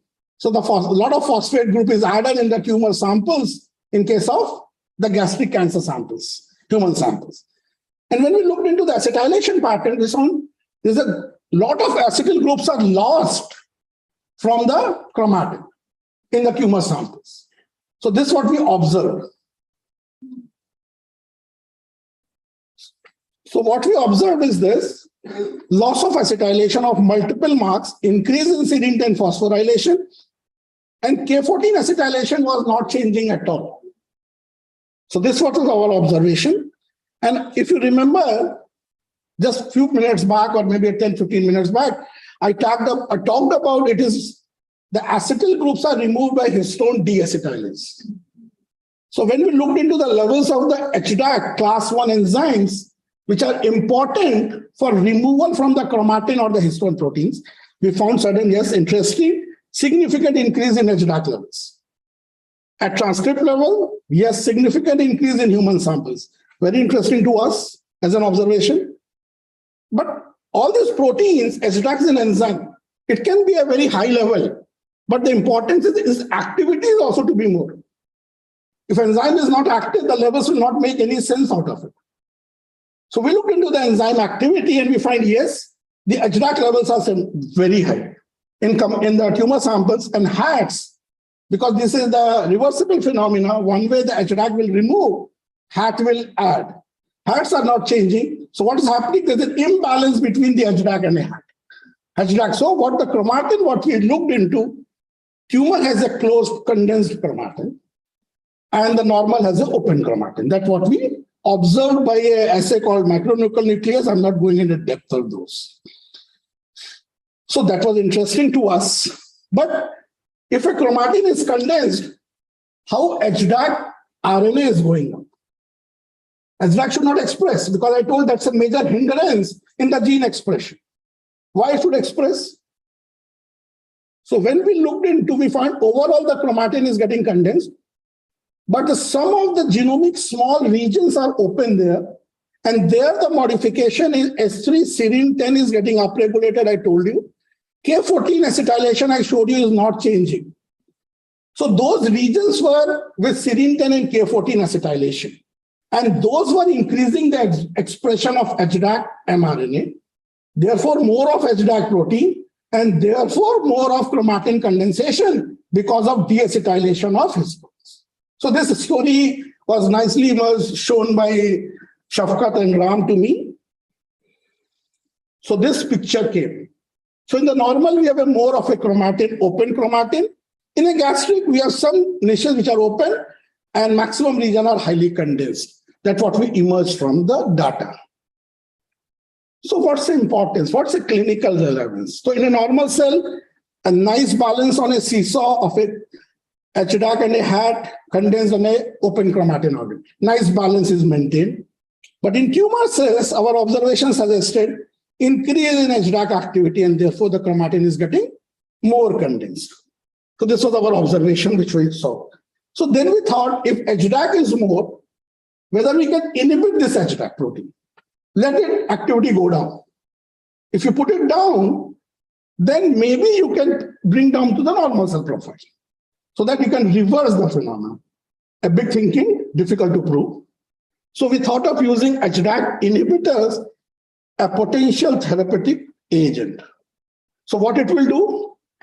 So if high HDAC is there, I'm adding an HDAC inhibitor, so my gastric cancer tissue epigenome will become an open organization. So that will be very good for the cell. And generally, what kind of chemotherapies are used for treating gastric cancer? There are four cores like ECF, EOF, ECF, you don't want to remember. There are few drugs like epiribicin, cisplatin, oxaliplatin. How they work? This is a chromatin. This is the DNA damaging drugs. They come and bind with the DNA. So imagine if DNA is highly condensed, the drug binding will be less. you are given the standard dose, and then a lot of this drug will be circulating in your blood that will cause a lot of side effects that we see as a toxic effects because it is not binding to the tumor. So we thought of using some of the HDAC inhibitors, class 1, valproic, trachostatin, vernistat, all have been approved by FDA. So what was our anticipation? This is a condensed chromatin. If I treat with an HDAC inhibitor, my chromatin will become like this. This was a nice impression, what we wanted to do. We thought of is how to treat it now. So we thought giving both the together. Let's give it HDAC first, and then you give a drug, or you give a drug followed by the HDAC inhibitor. So that 3 regimes, concurrent, pre and post, was started with. So this was the concurrent, pre and post treatment regime. And that's what we wanted to see here. See, if the question was drug was binding less to the tumor tissue, that was our anticipation. So what we wanted to see when I treat with an HDAC inhibitor followed by drug, whether my drug is more binding to the DNA. So you will appreciate VPA followed by drug, in all the things we find it significantly high. Yes, what you were thinking is correct. All the 3 drugs which we used, when we treat VPA before, followed by drug, the drug binding affinity increases to the genomic DNA. Okay, if the drug is binding, then cells should die. That's what exactly happened. Shafqat did it. Pre-treatment resulted in immediate cell death in all the cases. The maximum cell death was observed in the pre-treatment in both the gastric cancer cell lines, AGS and CARTO. So that worked fine for us. Pre-treatment with an HDAC inhibitor followed by a drug will result in cell death mechanisms. We did a lot of other assays. So this is what we observed at the end. So the hearts, the inhibition, make the balanced again. We also observed increase in tumor suppressor gene activity, cell cycle arrest, differentiation, and cell death. So this is what we observed in the tumor population. Yeah, so in vitro, we worked very nicely. The next step was to go into the in vivo model. So we did it in vivo, and to our good luck, decrease in tumor volume is observed with combinatorial treatment of VPA and cisplatin. It worked out very well. If you see this star, it goes running, but still there's a problem. This is what we, in humans, we say is a minimum residual disease. So there's some amount of tumor is remaining, how to kill it. So that's what we are trying to understand in the lab now, how to work on a minimal residual diseases. That's what Anjali is working on. So at this story, if I say HDAC inhibitor acts as a sensitizer in combination with chemotherapy, low HDAC, high HDAC. So high HDAC patients, potential for combination HDAC. You give an HDAC inhibitor pre, you open the chromatin, you throw the drug, more amount of drug will bind to the DNA, less will be in the systemic circulation. So there will be less toxicity, increased binding, and increase in cell death. And if you throw directly what is used in clinic today, there will be low binding of drug, high toxicity, and less cell death. This one. So on the basis of all this preclinical data, now we have gone to the clinics and try to look into not treating with the patient directly, try to establish a fact. If the patient has a high level of HDAC, whether they are non-responsive to the clinical treatment, and if they are non-responsive in the second round, whether the valproic acid can be added to the treatment modality. That's what our ethical project is on. So global hyperacetylation in tumor and altering chromatin organization with pre-treatment of HDAC before chemo favors cell death. What did it have? 5 minutes. So I will pass on this part a little bit. I talked about a little bit on S3 serine phosphorylation and a lot of loco-regional recurrence. See, when I was telling you this is tumor, they can cut from different sites. So what we looked in, if the resection margin is 0.5, 1.5, different distances from the tumor. So what we realized, when the distance is between 4 to 5, the levels of the S3-serine-10 phosphorylation is almost very less in comparison to the tumor and almost similar to the tissue types. So therefore, this suggested us that there will be something happening with the distance in the survival. So if you only comparison distance and survival, there's no difference between the two. But if you link S3-serine-10 phosphorylation, distance and survival, you clearly can distinguish the low and the high expressing S3-serine-10 patients. And thanks, I was not knowing, in one of the institute presentations, one clinician told we are cutting it if we get a region from 5 centimeters now. So something what I feel is being implemented at TMH. So now I talked about HDACs, but every time you cannot take a biopsy of a patient who is undergoing chemotherapy. And there's a lot of literature around 5 years before epigenetic treatment of solid tumors, a review of clinical articles. HDAC has been used in CTCL, in a lymphoma, in a blood cancer.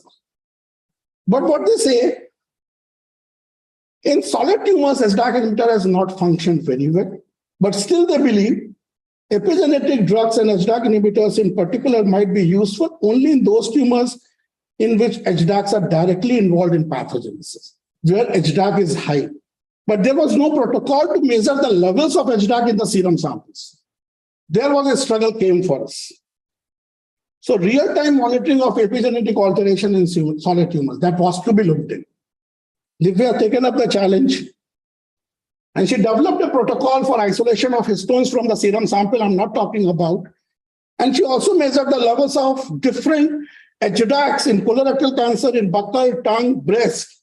And she showed every patient has a different levels of HDACs in the samples. And when we correlated these samples, wherever the HDACs are high, serum CA also significantly high. That building a correlation with the tumor, what we are doing in HDAC is matching with the CA.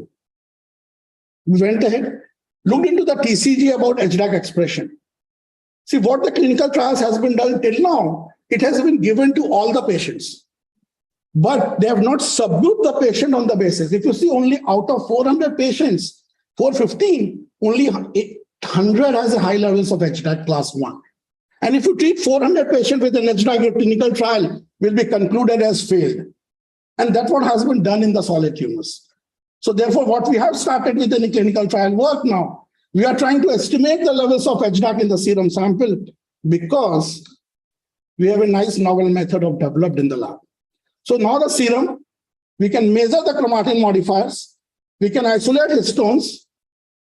So in the level of how we can monitor the real-time levels of the HDACs, we can do the PTM profiling, which will really help in patient subgrouping, epidrug evaluation, as well as the prognosis. So the liquid biopsy for better clinical matching.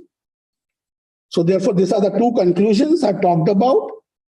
So therefore, if you want to look into the take-home message, the early events of preneoplasia, epigenetics plays a very important role. Where we lack at this campus or in all over India, getting early stage cancers or the pre-neoplastic lesions.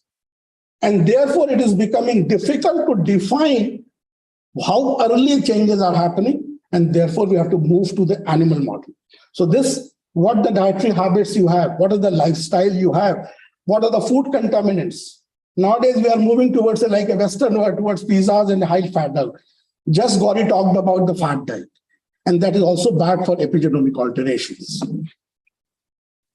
So this, I'm sitting at the bottom here. The work is done by a lot of students around who has been here, who moved out from here. And the big support always comes from the trainees, which maybe comes a lot from different colleges in Mumbai. They work for 6 months in the lab, a lot of project staff, infrastructure at the ACTREC, and funding coming from ACTREC, TMC, DBT, SERB, and CSIR, because without that, we cannot do anything. Thank you. And if anybody is interested in reading more about histone biology, this is a database created by us. This is the second version of the earlier database, a database of histone proteins, modifiers of multiple organisms, and how epidrugs can be helpful there. Thank you all.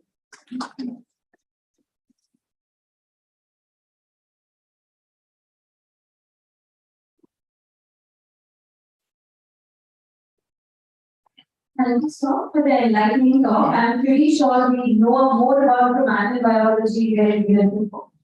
If anyone has any questions, they can raise their hand.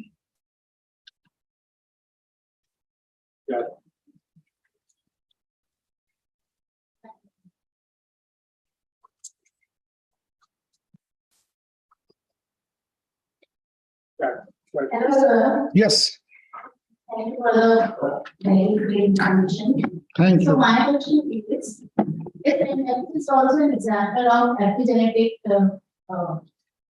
epigenetic development, What? intelligence. Yes, it is, I will not say 100%, lot of genome plays a role, but how you are nurtured, how your education started at early stage, how you have taken it up will decide your intelligence, how you grow into it. It is not like inborn, you are everybody, somebody can be 20% higher, but if you do a hard work and you commit to that, you may be more intelligent who is born intelligent.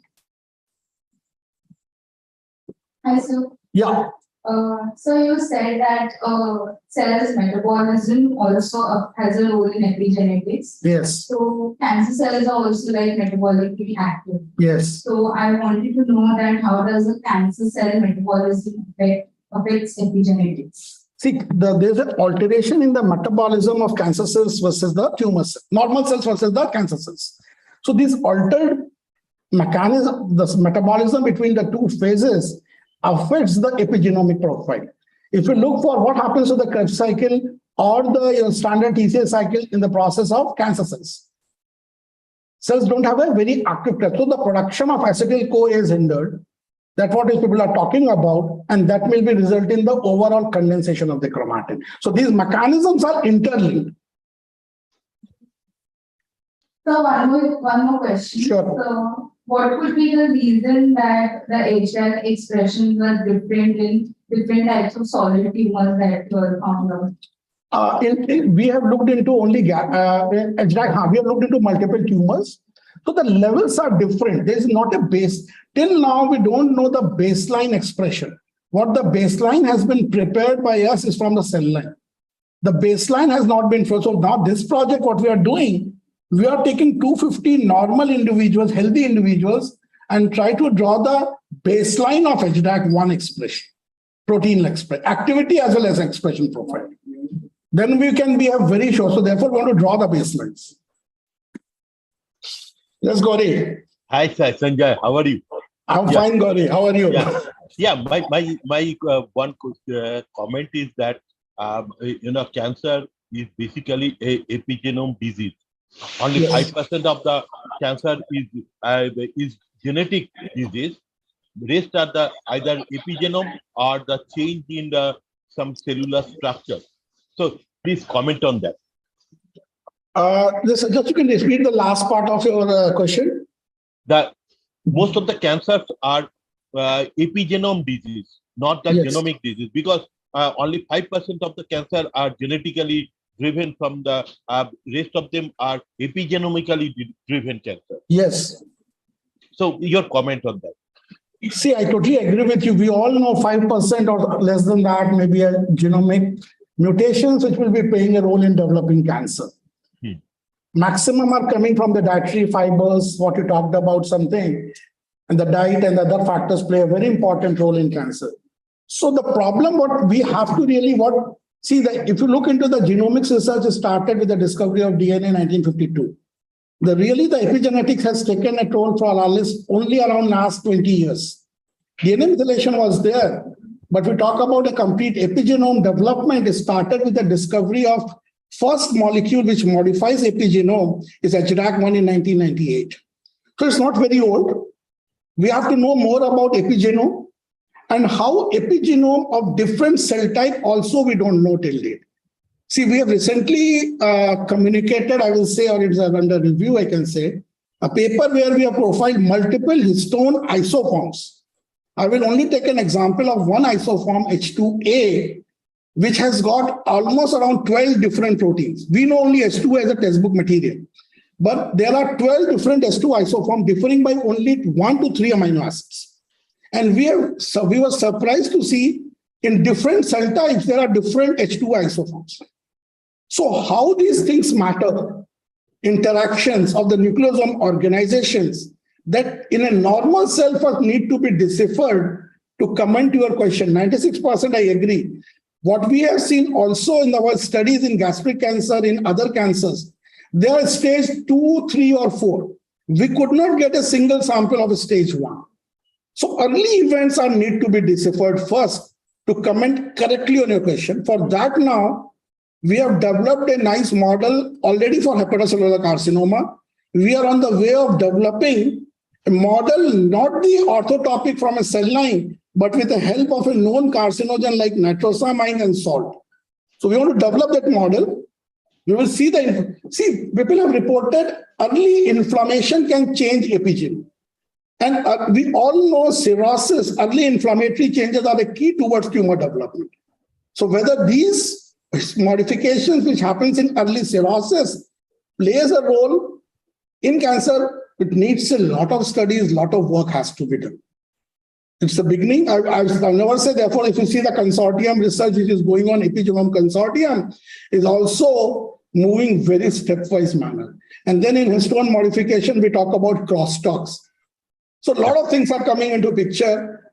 I showed only one crosstalk, serine 10, K14, but we are working on other crosstalks. They also play very. So it's a beginning. I will say epigenomic research has just started to flourish. And it will take 30 more years to come out. And the era will come for epigenome like genome. If there is also mutation, unless epigenome is active, the mutation cannot be effective. Yes, that has been nicely shown. See, that's the reason behind it. Why we have done some research in another part of my research involves giving radiation to the cells in different phases of cell cycle. We all know G2M cell dies early than a G1 cells in the exposure to the radiations. But what we have seen very clearly, the epigenome of two different cell cycle phases decides why the cell undergoes cell death mechanisms. Definitely.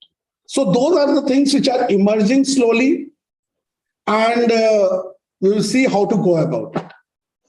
Thank you. Does cisplatin you said on methylation is the cause of methylation? Other normal genes. See, cisplatin is a DNA damaging and binds to the DNA, but never causes methylation on a specific cancer cells. I have a question. If I'm given a chance, I have raised my hand. Arnab. Sure, Arnab, please go ahead. Yeah. It was. I am a faculty from BITS Goa, and we are presently working on. I am a more of a obesity, diabetics type 2 kind of person working in that field. But recently, I picked up this obesity-associated endometrial cancer, and here, what we are getting, we are also using the involvement of sirtuin, and yes. I would like to ask you directly that. Is it like that obesity kind of a physiological change which predisposes people to have a high that HDAC level so that the inhibitors can be used on these population more? That is something we are getting, at least in mouse model and the cell line co-culture model, we are getting a kind of correlation. Interesting question. I will put you the answer for this in a different way. See, there's a researcher, Professor Yagnik from Pune, KM Hospital. What he has shown, lean, thin suffer with more diabetes. Not the obese suffer. And the cause, what he has defined nicely is in the animal model as well as others. If two generations are lean and thin, and the third generation becomes a software engineer and started earning a lot of money, he shifted his life on pizzas, burgers, and others. So such sudden increase in a fat-rich diet results in obesity and results in all the epigenomic alterations. So your body is not accustomed to that. And then also in that, what you're talking about, see, cell line-based studies are good. I do it, but until you do it into an animal model with a transgenerational inheritance of epigenetics, obesity and linking directly with cancer, I will not go with that. You have to show the history of the individual. How it is. If I am overweight, my family has a trend on it. and still I don't have a diabetes or hypertension. So those things matter from which lineage you are coming with. So lineage need to be defined on such kind of a research. Cell line based research gives you the outcome, a publication, but defining as a epidemiological data, I will not take it. Yeah, I'll just reiterate a point that even in animal model, when we have tried to create a high fat fed or a leptin induced metabolic disorder, and then you induce the cancer in it, there was an increase of the the cancer progression and stuff. And In how using many generations? that is what How many transgeneration. generations? That's what we didn't check the transgenerational impact. It was See, obviously. that's what I'm telling you. I'm doing a research. With my one PhD student at Manipal University, we are giving folate and a vitamin B12. And what we are finding is till 3 generations, there is no change in the epigenome of mother or a fetus at a mouse model. 4th generation start showing me the significant changes in the process of spermatogenesis as well as oogenesis, fertilization and implantation. See, one stage experiments on epigenome is very difficult to define. That's what always I feel it. The need of an hour from the researcher for epigenetics is transgenerational inheritance of epigenetics mark. Those need to be defined. Fine. But there's always a role of these adipokines, the inflammatory cytokines as they are known as. These are context-dependent phenomena we are talking about. Context-dependent phenomena. Okay. Thank you. Thank you, sir, for the wonderful talk and for answering all the questions so nicely and clearly. We already have our next speaker for the day, Dr. Sandeep Singh, online, but I would like to request, sir, ask his permission if we can go for a 10-minute tea break and then get back to his talk. Yes, definitely. It is good. Thank you, sir. There is an attendance sheet that is being circulated in the hall. I would request you all to please sign it and add your email address so that we can forward you the certificate for the attendance. And there is a tea break for 10 minutes. So please be back after 10 minutes.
Now we will begin the second session.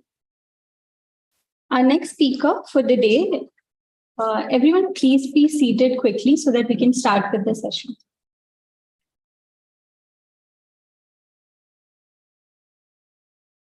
Our next speaker for the day is Dr. Sandeep Singh. He's an associate professor at the National Institute of Biomedical Genomics, Kalyani, Kolkata. He was awarded the Wellcome Trust DBT Alliance Intermediate Fellowship in 2012. He is an active member of the American Association of Cancer Research USA and an elected committee member for the East Zone IACR India. Thank you, sir, for being a part of this event. Please commence your talk.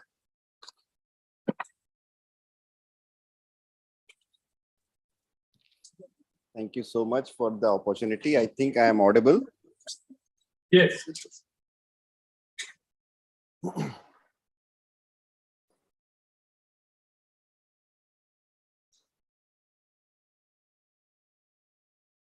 So I have shared my slide. Is it visible? Yes, sir, it is visible. Okay.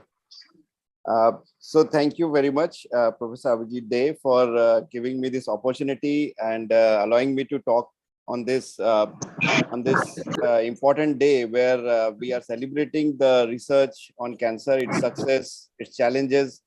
And so far, the meeting has been very interesting. A lot of discussions, a lot of interesting talks have been already given by two speakers earlier, Professor Gauri Shankar and Dr. Gupta, and they have covered almost the two new hallmarks of cancer, the epigenome and the environment, microenvironment. So with that, I would like to introduce my institute, which is National Institute of Biomedical Genomics. You can see this is the main building. This is the double helical face of the building. And we have a lot of programs which is on research. It starts from integrated MSc PhD program, where if the students are JAM or JGBL qualified, they can come and do integrated PhD at NIBMG.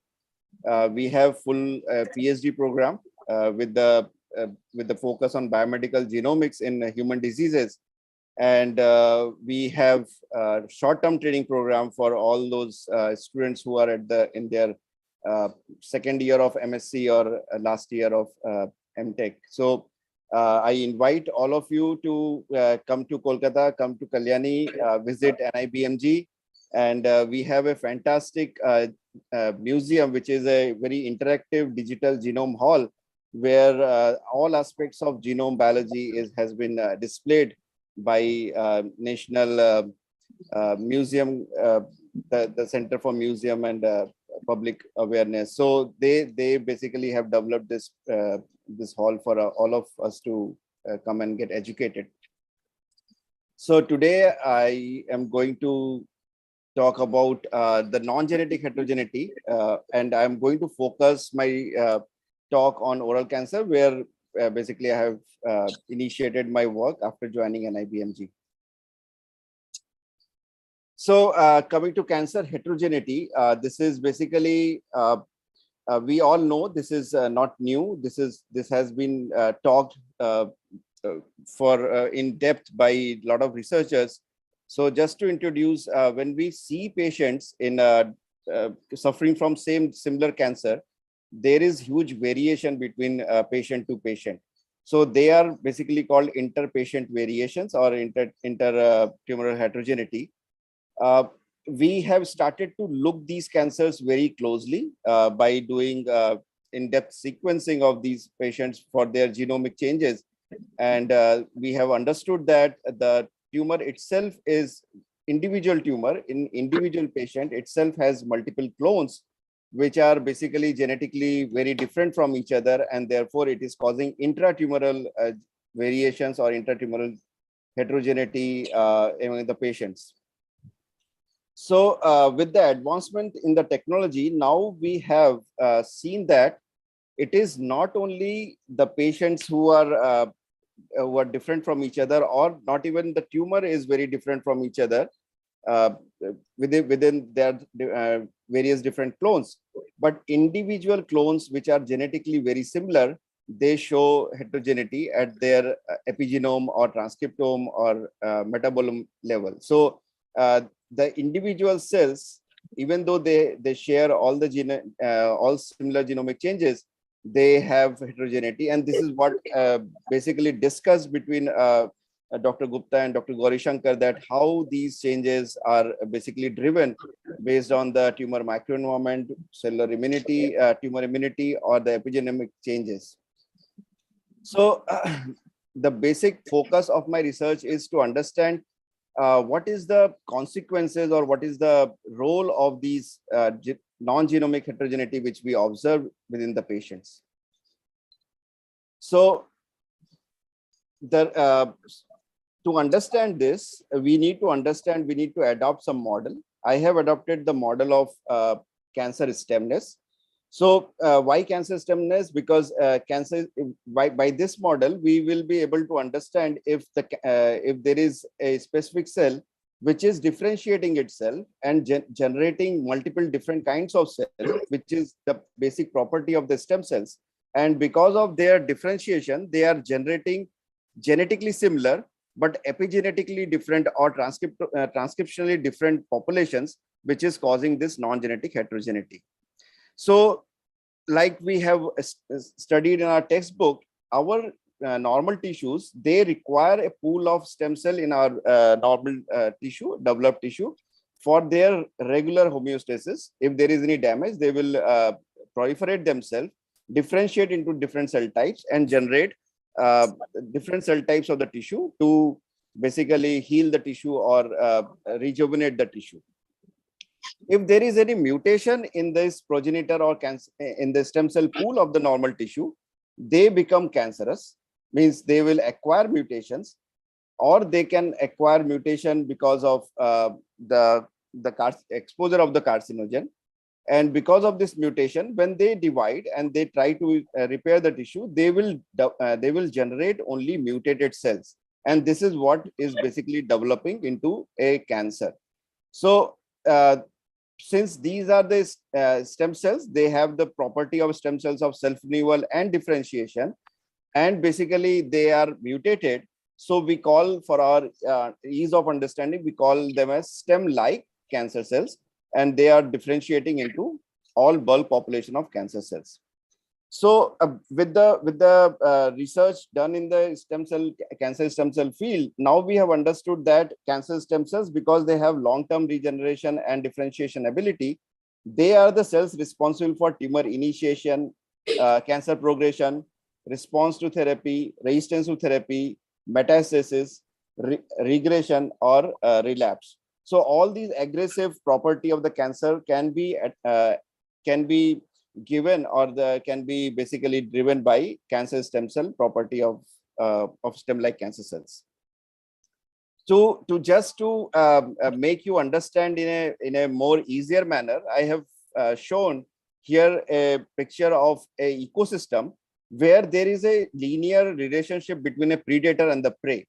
So we all understand that in a ecosystem, if you remove any of these components, either the predator or the prey, you can collapse this ecosystem in a very effective manner. So if cancer is an ecosystem where there is a predator-prey relationship, cancer stem cell and differentiated cell relationship. So if you remove cancer stem cells from this ecosystem, you can collapse this tumor in a very effective way. So this is what is the whole premise of cancer stem cell research, where cancer stem cells are suggested to be a very suitable target, because this is the cell which is involved in all aggressive aspect of cancer.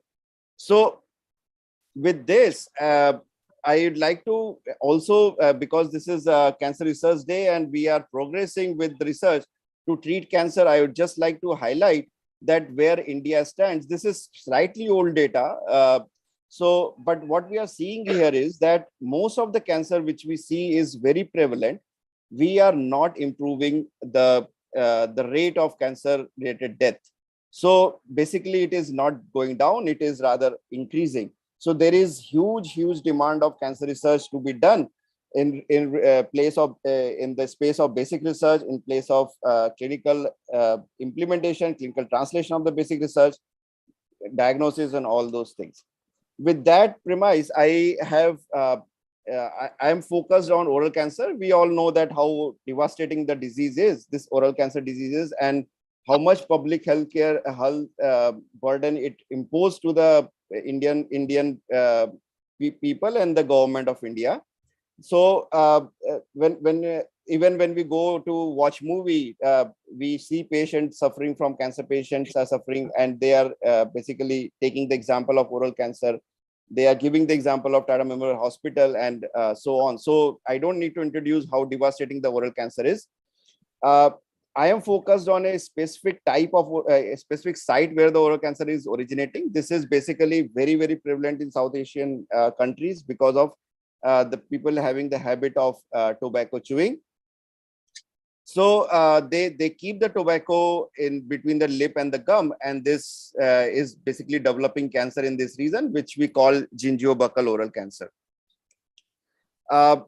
In Indian Genome, the consortium for doing the mutation cataloging of the cancer from NIBMG, this is already contributed that the genome sequence of gingivobuccal oral cancer is slightly different from because they are tobacco related, and the site is gingivobuccal oral cancer site, but mostly it is very similar to what oral cancer cataloging has been done earlier also. So we know very well how these cancers are and what different kind of mutations they have.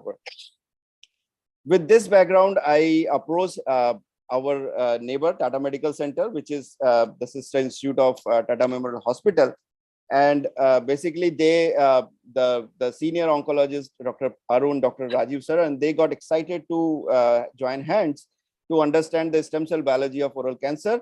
And we started collecting samples. We to basically develop these cellular models, which was not even there. Live in India, there it was not even present in any developed countries.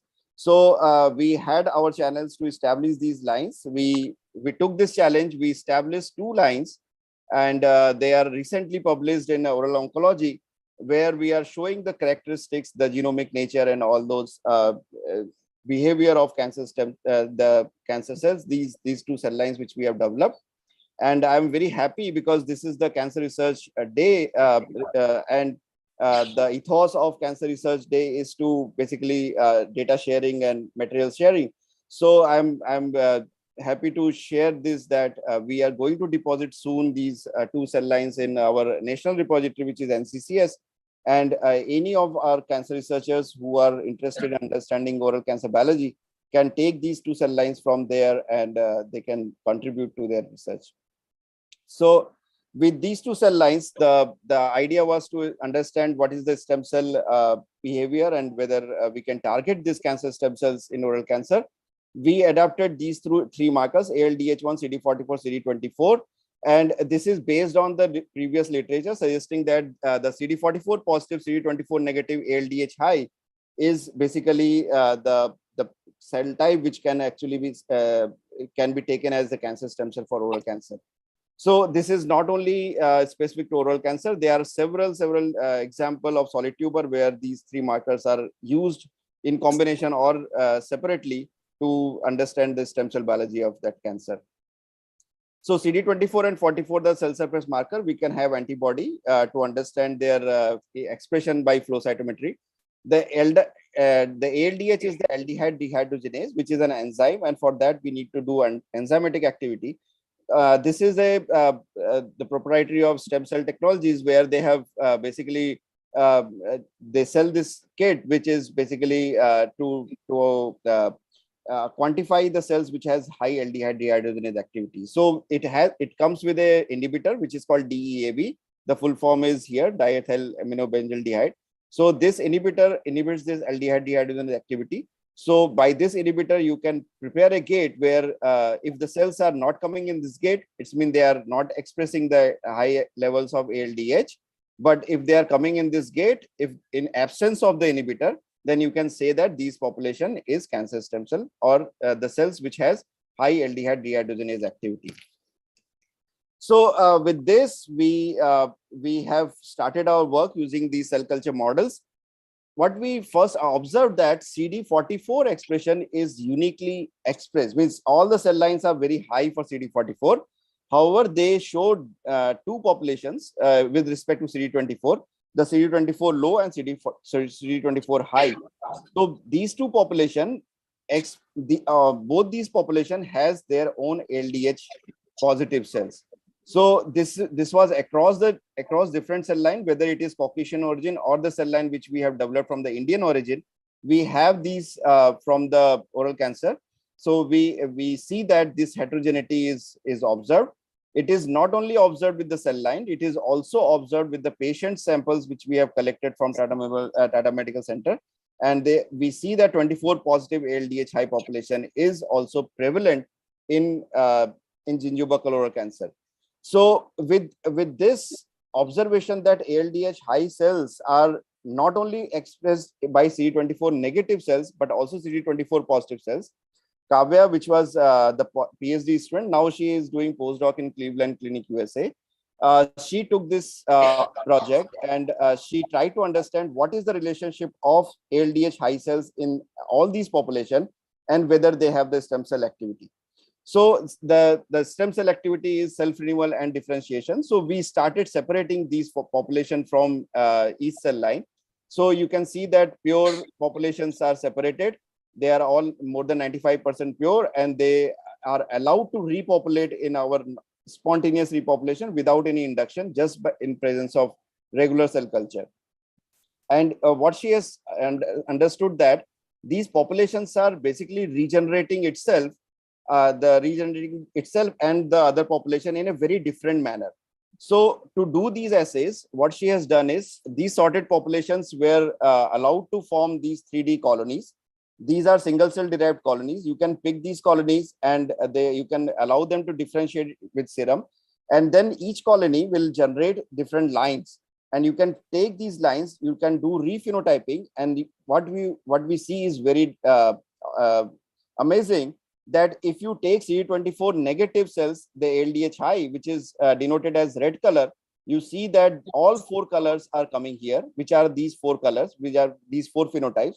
So red phenotype, which is LDH high CD24 negative cell, is highly repopulating all different population. So it has more differentiating ability. But if as you go to CD24 negative LDH low cells, it loses the ability to regenerate others. It is regenerating itself and the population which is CD24 positive. If you take these CD24 positive LDH high from the same cell, it does not make any 24 negative cells. It remains CD24 positive, but it makes the LDH high and LDH low population. And you take LDH low population CD24 high, it does not make 24 negative, but it makes its own type mostly and very less proportional of CD44. This is what is represented here. And this is what we understood based on various experiments using different cell lines, almost 7 cell lines.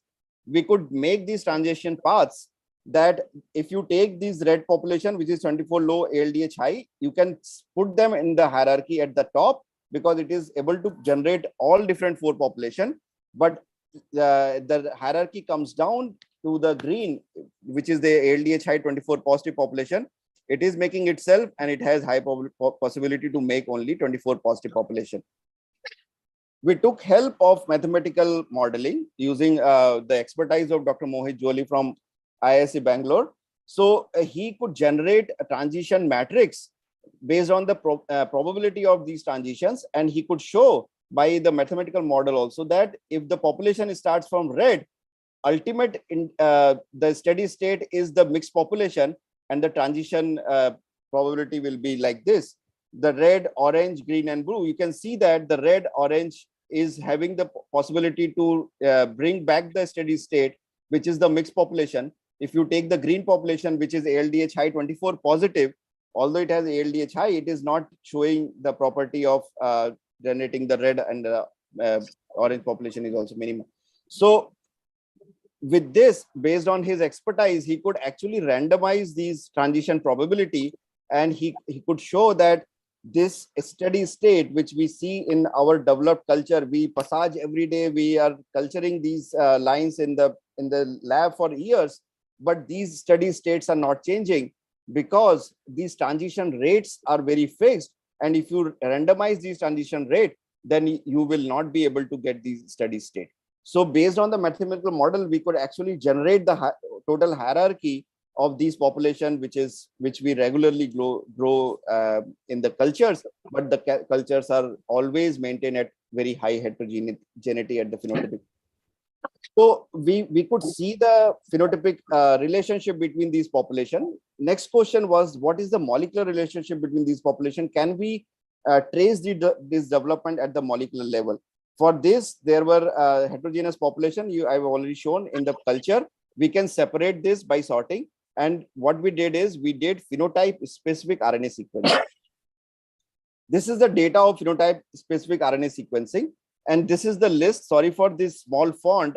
Basically, this is just to give you a brief, like just the picture, that you can see that how differently these gene expressions are changing between population. These 3 row is for the red population, which is 24 negative LDH high.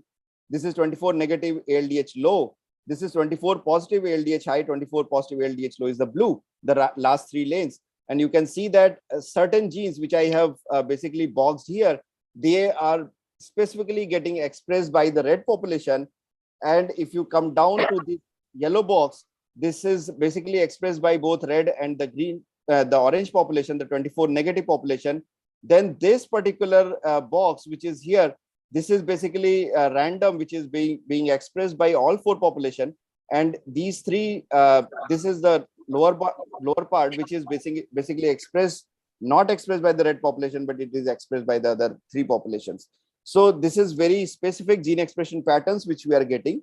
We did gene set enrichment analysis and found that the green population, which is LDH high CD24 positive population, they are basically showing the gene set enrichment for the differentiation related genes. So basically it is showing that if you compare the red versus green, the 24 negative LDH high versus 24 positive LDH high, just by the 24 expression, we can understand the 24 positive cells are undergoing differentiation and 24 negative cells are more stem cells. And that is the reason why we could actually see that 24 negative is basically can repopulate most of the populations. While we were generating these data, the Klein lab from USA, they have published a paper in Cell Stem Cells, where they have basically did single cell RNA sequencing of buccal mucosal epithelial cells from the basal layer. So you know that the buccal mucosal epithelial layer is the stratified squamous epithelium, and the basal layer is basically proposed or has been told that these are the niche for cancer of the tumor the tissue stem cells. So they took these basal layer cells and performed single cell RNA sequencing, and they have basically told that the basal layer cells are basically mainly not only having the enrichment of the basal stem cells, but also these basal stem cells, they start to express differentiation markers. Using the RNA-seq data, which they have told, they have given the signature of the OEPC, that is oral epithelial progenitor cell, which is the stem cell of the basal layer, and also the basal, the differentiating cells, which has still not left the basal layer. It's been that they may also have the stem cell ability, and that is what has been associated, that our oral mucosal cells have a very high ability to regenerate itself and heal the whole tissue very fast if there is any wear and tear. So because the basal layer, which is the stem cell niche, there is higher pool of stem cells which are ready to differentiate as and when required. So based on these gene expression signatures, we overlapped these gene expression signature with our populations, and we could see that our population is expressing both the stem cell genes and the genes which are expressed by differentiating cells, which may have the stem cell ability. This is the Venn diagram showing you that the red population, which is 24 negative ALDH high, they have higher proportion of similarity with the stem cell population, which is OEPC, lower similarity for the differentiated population. But the green population, which is 24 positive ALDH high, they have very similar similarity, very close similarity with the stem cell population, which is OEPC population, as well as the population which is differentiating but may have the stem cell. So based on this data, we could actually postulate that the oral cancer stem cells within the tumor tissue, they are basically not compartmentalized within the population, which is basically told as 24 negative ALDH high, but also it might be expressed by 24 positive ALDH high, which is making it larger pool of cancer stem cells. Therefore, that is the reason that we do not have very good treatment, or the cancer is very aggressive. Even though this is an exposed cancer, we are removing it so efficiently, but still we see 50% people just return back to the clinic within 2 years. So maybe we are by our research we can actually suggest this. And to understand this, yes, whether the stem cell is not compartmentalized in one small compartment, but also it is in all different compartments. We did sphere formation assay using very low number, and we could see that while the red population, which is a postulated, which is also potent cancer stem cell, this is similar, which is giving the highest ability to form sphere, but also the green population or the red population, which is 24 positive, and it is coming lowest in the hierarchy, they still have this sphere forming ability, and they are showing this frequency of sphere forming cells.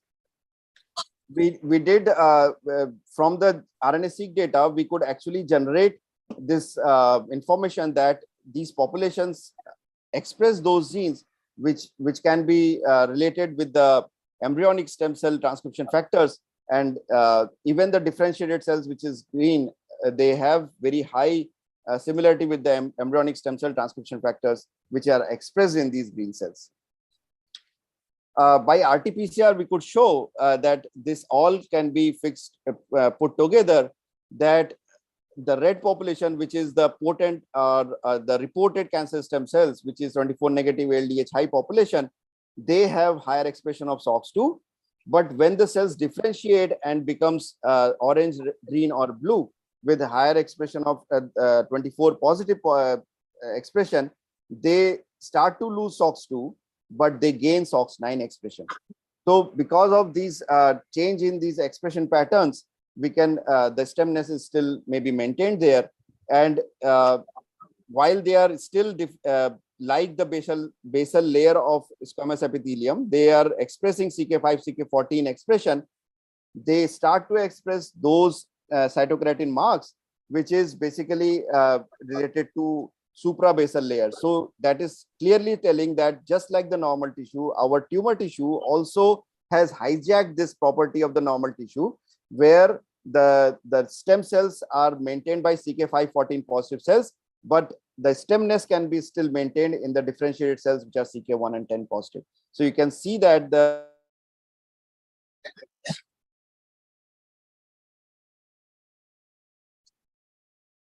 So your audio is frozen. Video is. Network issue.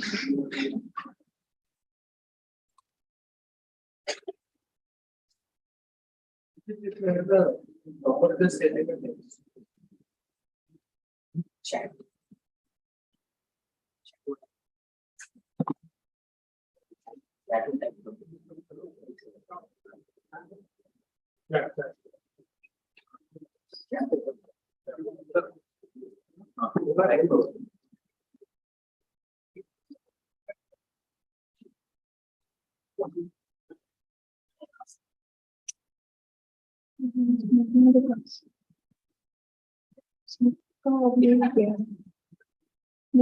Your connection got.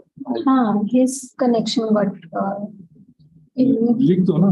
Sir, he is not there. तो phone करना. हाँ. तो call करो. He is not there. He went off. He came back.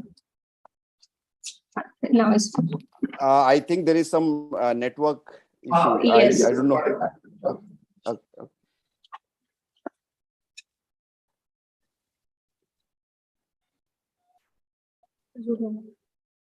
Sandeep, you'll have to share your presentation again.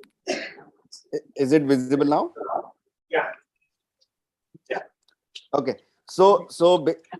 Am I audible? Yes, right? Yes. So based on the RT-PCR data, we could actually confirm that the population which is coming as the red, orange, or the green, orange, or blue population, they are basically the hybrid state because they are expressing both stem cell and differentiation markers. So again, I took the help of Mohit from ISC, and I asked him to give me the unique gene expression signatures, which is expressed by these specific subpopulation coming from the same red population. So he could generate these data, and we matched these gene expression patterns with the TCGA HNSCC cohort, which is publicly available. And he could generate that if the population is showing similarity with the most potent oral cancer stem cell, which is 24 low LDH high, which is able to generate all these hybrid state of cancer stem cells, even though patients are showing very high similarity with this red population, they are doing better in the clinic. So it was counterintuitive, and we had to really do brainstorming to understand what might be happening. And what we understood, or what came out from this brainstorming, is that probably if the patient, all those patients who has the ability to generate all these three population, or losing the red population and generating any of these population, they will be losing the gene expression signature, which is mostly present by this red population. And therefore, the population which is not showing similarity with the red population is showing a poor prognosis.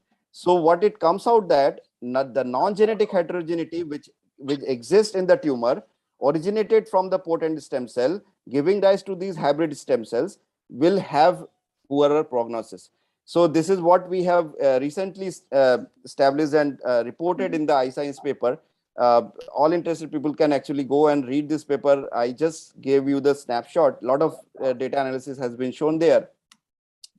So I'm coming back to my model of tumor environment, which is ecology of the tumor, where I showed you that, where I told that predator-prey relationship is linear. But what I am seeing now, or what I have shown you by my data, is that the environment which we are talking about, the cancer ecology which we are talking about, is similar to the picture which is on the right, where the actual cancer stem cells is hiding itself among the differentiated population. You can see that there is an owl sitting here, which is hiding itself, and it is waiting for its prey to come near to it. So our cancer stem cells are like this. They are hiding itself among the differentiated population so that we will not be able to target them. So we need to find our enemy, which are hidden in these in the surroundings, which is and they are planning and executing their work so nicely, and we are not able to find them and execute basically kill them. So this has come to the picture which is shown by Dr. Gupta also, that he talked about non-mutational epigenetic reprogramming as the emerging hallmarks, which is proposed in 2022 January.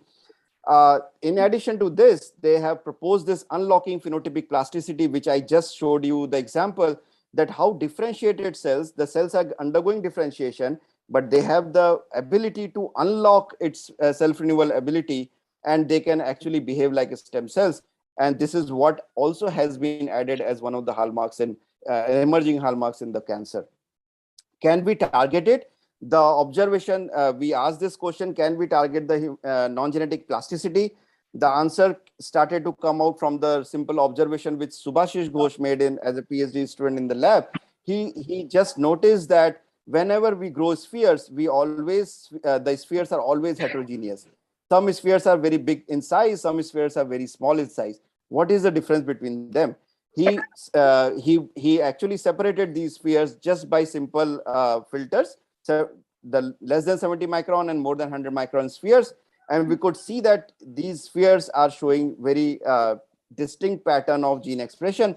So again, the larger spheres are showing the expression of the differentiation related cytokeratin with loss of this basal type cytokeratin. So it's mean that the larger spheres are undergoing differentiation by losing the expression of SOX2, losing the expression of ALDH1. And also, interestingly, it has lower expression of HES1, which is basically the downstream effector of Notch activity. When we take these small spheres and regenerate spheres from here by dissociating and generating secondary spheres, we again see that the small spheres are able to generate the large sphere. The large spheres is able to generate the smaller spheres. So it's mean that there is basically a relationship which is basically going in either direction. The large can make small, small can make large. So there is huge plasticity between these two different kinds of cells, which may be present here. So taking the help of our textbook, we know that Notch has, which is that which I just told you that the HES1 was down in the larger spheres. The Notch activity has its ability to spontaneously generate this heterogenetic pattern, so by the property of lateral inhibition. So any neighboring cell where the Notch activity is high, the neighboring cell of that high Notch active cell will have a low Notch activity. And that this could be the reason for this kind of plasticity which we observe in the patients, in the tumor. So just to brief you, what is Notch signaling? Notch is a juxtacrine signaling. There is a signal sending cell, there is a signal receiving cell. Signal is received by Notch. The intracellular domain of the Notch is cleaved because of the signal. It goes to the nucleus. It expresses HES as a downstream protein. So can we target it to understand whether the Notch is active or not? We can overexpress using intracellular domain of Notch or the human HES1, or we can inhibit this by the clinical trial, the FDA approved drugs, which are still in the clinical trial, the LY and RO. These are the full names of this. And or by constantly suppressing this BHES from the in the cell. So the BHES is the dominant negative inhibitor of HES. So whenever it is overexpressed, the HES activity goes down. So basically, it will inactivate Notch. Using this, we started treating the cells with the Notch inhibitor, and we found that by inhibiting Notch, the cells are forming larger spheres, which was just like the original observation. And the cells which are overexpressing ICN, which is the intracellular domain to mimic the active Notch state, or the inactivation of Notch, they are all forming spheres without any problem. We took these cells, we generated xenograft in the zebrafish embryo, and we found that just like the Notch active, the ICN cells, the Notch inactive population is also forming the xenografts. And the cells which are overexpressing the Notch inactive clone, which is BHES, in absence of the Notch activity, the tumor is very aggressive, the fish is dying very, very fast. it is showing the ability of these cells to go out from these yolk sac to the circulation, which is shown here. So the notch active and inactive has been reported in the literature in oral cancer.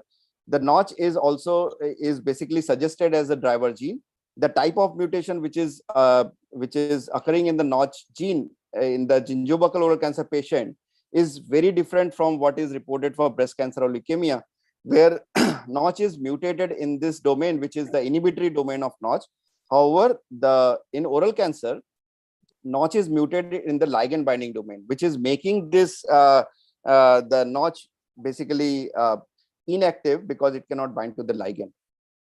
However, similarly, there are other reports in the literature which is suggesting that the notch pathway can remain active in the oral cancer. When we did the survival analysis of the patient for their gene expression, not for the mutation, we know that by mutation it is giving the inactivation of notch is giving the poorer survival. This is the expression.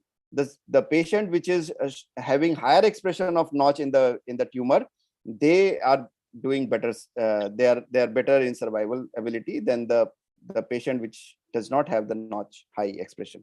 So basically, notch inactivation is making the tumor aggressive. Notch activity is not basically changing anything. It is letting the tumor grow. So what is the role of notch inactive? Does it giving the plasticity, and how this plasticity can be targeted? So again, we did RNA sequencing from this notch active and inactive cell.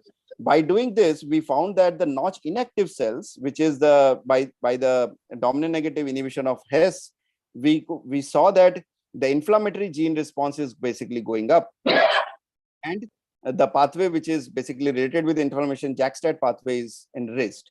So we did inhibition of notch pathway by gamma secretase inhibitor LY and RO. So we found that yes, the phospho-STAT1, phospho-STAT3, phospho-STAT4, these are the phosphorylation of these stats are basically going up when the notch is inhibited. Just to understand before we go into the next step, where whether the JAK-STAT should be targeted or not, I just looked at the TCGA data again, and interestingly we found that yes, the STAT1, the JAK-STAT signaling should be inhibited, because the patient which has high expression of STAT1 in the tumor, in the head and neck cancer, they are showing poorer prognosis as compared to the patient which has higher expression of notch. And this was not only the case for the oral cancer, which is squamous cell carcinoma. The other squamous cell carcinoma, like cervical cancer, lung squamous cell carcinoma, they also have the similar pattern, that if the JAK-STAT pathway is activated by expression of these downstream gene like STAT3 here, they show poorer prognosis. So with that, we started to go deeper to understand the role of the STAT activation in presence of notch inactivation. So here I am showing you the data. By downregulation of siRNA mediated STAT3 and STAT4, there is this is the cell where the notch is constantly activated because of the intracellular notch domain. So you can see that the STAT3, STAT4, they are inhibited, but their sphere forming ability is still intact. But in the BHES clone, which is where the notch is inactivated, the ability of these cells to survive as a sphere is very, very poor. So we started using the two drugs, which are basically for the notch, inhibiting the JAK-STAT activity. These are JAK inhibitors, JAK1 and 2 inhibitors, ruxolitinib and tofacitinib. These are FDA approved drug for a lot of inflammatory diseases. So we started taking help of these drugs, and we found that yes, similar to siRNA treatment, when the JAK-STAT activity is inhibited in notch inactive clone, then only the JAK-STAT is able to inhibit. So it suggests that JAK-STAT inhibitors can act in a synthetic lethal manner in presence of the notch inactive condition. This is to demonstrate that we added the JAK-STAT inhibitor when the cells are started to form the colony, the sphere. So we told that this can be used as a tumor initiation model, where the single cell are seeded and the spheres are generating. The sphere formation is very significantly inhibited in the notch inactive condition. Similarly, when the notch inactive condition, when the already generated spheres were inactivated for the notch activity by LY or RO, or by and then it is co-treated with tofacitinib or ruxolitinib, the significantly reduce the sphere growth. It's mean that the developed tumor can also be targeted by the synthetic lethal approach. So this again, we took these cells, the ICN cells, which is notch overexpressing cells, injected into the fish, treated with ruxolitinib and tofacitinib. The tumor growth is reduced, but the notch inhibited clone, when they make these very aggressive tumor, you can see the size of the tumor and the spread of the tumor. This is completely very significantly reduced by treating with the JAK-STAT inhibitor. So JAK-STAT inhibitor is working in conjugation with notch inactivation, which is also shown here by significance. So, so at the end, what we could understand is you have oral cancer cells, you give LY or RO to inactivate their notch. Even if their notch is not inactivated naturally by mutation and the notch is expressed, you can inactivate the notch to bring the notch level down, which will bring this JAK-STAT signaling high. And then these cells will be basically sensitive to JAK-STAT inhibitor, and you can target this plasticity between the notch and JAK, and you can have the you can use this knowledge to have the synthetic lethality and treat oral cancer patient more effectively. This is all preclinical study. I don't want to overemphasize, but what we are asking you to take to understand from here as a take-home message is, so we have understood that the oral cancer stem cells are not a small population. It is a very wide variety of population, which we call as hybrid state of stemness. They express the stem cell genes, as well as they are showing differentiation pattern, but still maintain the stemness. So they are basically taking different functional states. Some are very high proliferative, as we have shown with the JAK-STAT active cells. They are giving larger spheres, so they are proliferative. So the putative stem cells can take a specific role of cancer initiation, and then the cancer aggression can be taken care by the hybrid state of stemness. And this is, we could see that in a variety of patients and a variety of cell line models. So basically we are understanding that maybe the genomic changes in the tumor is not changing this biological feature of these hybrid stemness or the acquisition of stemness among different populations. So it is independent of the genomic changes. And the molecular switches responsible for plasticity in oral cancer, like inactivation of notch or activation of JAK-STAT pathway, can provide a therapeutic target. And these are the three take-home messages which I could understand from my study so far. And at the end, I would just like to thank my collaborators from all different places. An IBMG collaborator, I heavily collaborate with I have not shown any data, what we are working with the chemistry department to target these population with the novel drugs which they are making. I thank all the patients who have participated. They have donated their samples to generate these invaluable oral cancer cell line, which we have used in our study. Our oncologist there at Tata Medical Center, Mohit from ISC, I have already shown the data. The funding is from an IBMG, India Alliance, and Sept. And this is my current team, and the past team, Kavya. I have shown the data of Kavya and Subhashish. They are Kavya has already started postdoc. Subhashish is at the verge of starting it. Ankita has already is working. I have not shown any data. As a postdoc, he is working in Sweden. So with that, I would like to thank and take any question if you have. Thank you. Thank you, sir, for the very informative talk.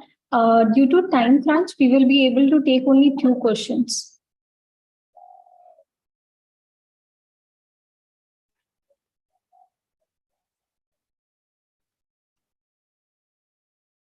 Students can raise their hand if they have any questions.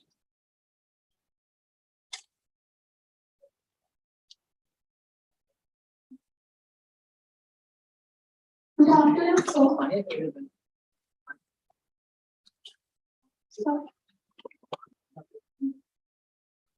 sir. Sir, I have question that 5% suffer from oral cancer if he or she do not consume tobacco.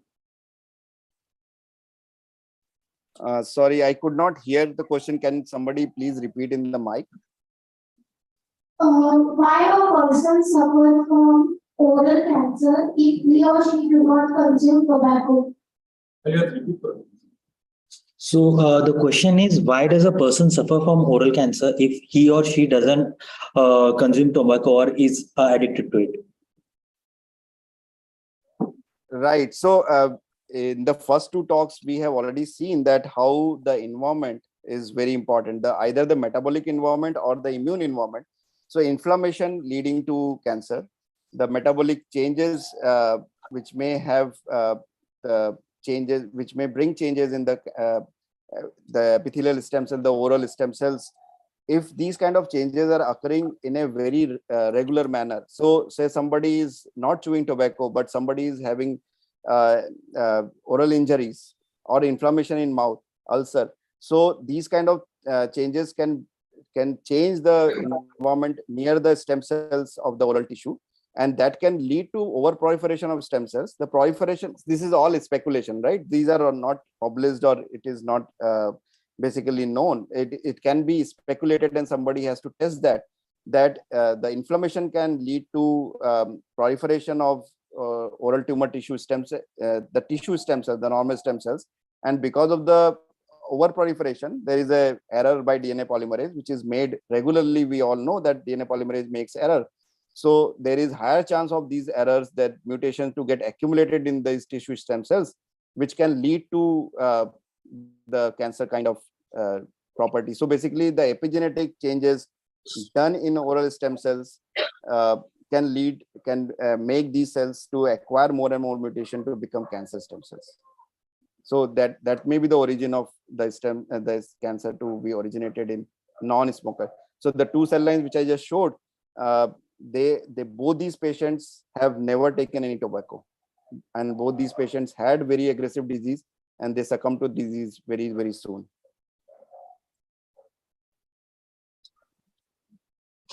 Thank you, sir. Are there any more questions?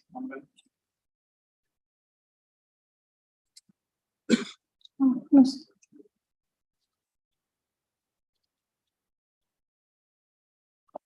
Thank you, sir, for the wonderful talk. Now we will go to our last speaker for the day. As for our last speaker, I would like to introduce Dr. Sanjeev Wagmare from Attract Mumbai. He is a principal investigator.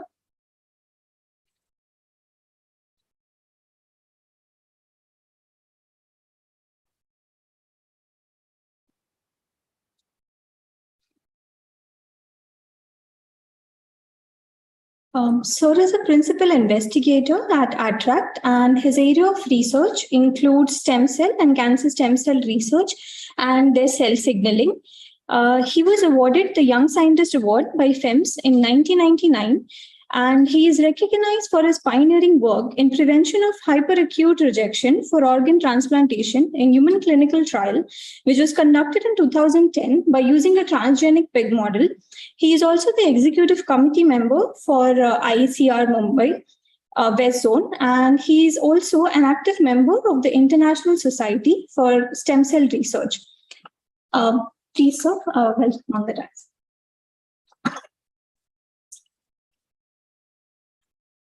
Okay.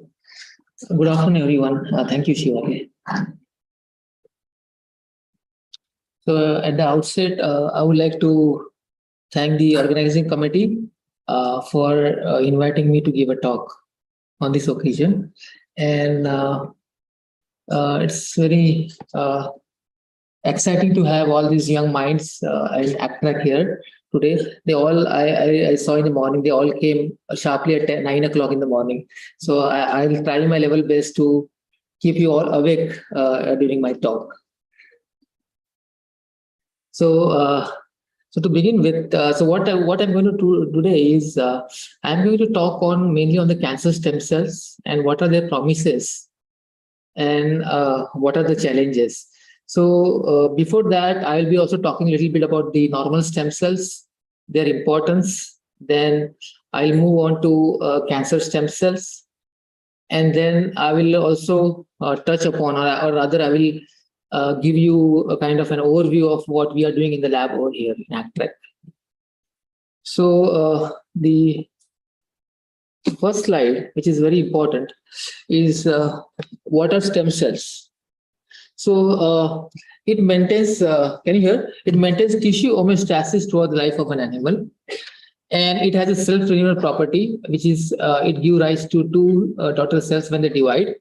And one daughter cells retains these stemness characteristics. Okay? And the other cell will give rise to a differentiated cell and then will give rise to a different lineage. And the cell can be, so the important function is to maintain tissue homeostasis and also to repair the injured tissue when there is an injury to the tissue. So these are the two important functions of the stem cells, and they are present throughout the life of an animal. So I'm talking about the adult stem cells. The pluripotent stem cell, which is on the bottom, which I've written, they are basically the embryonic stem cells.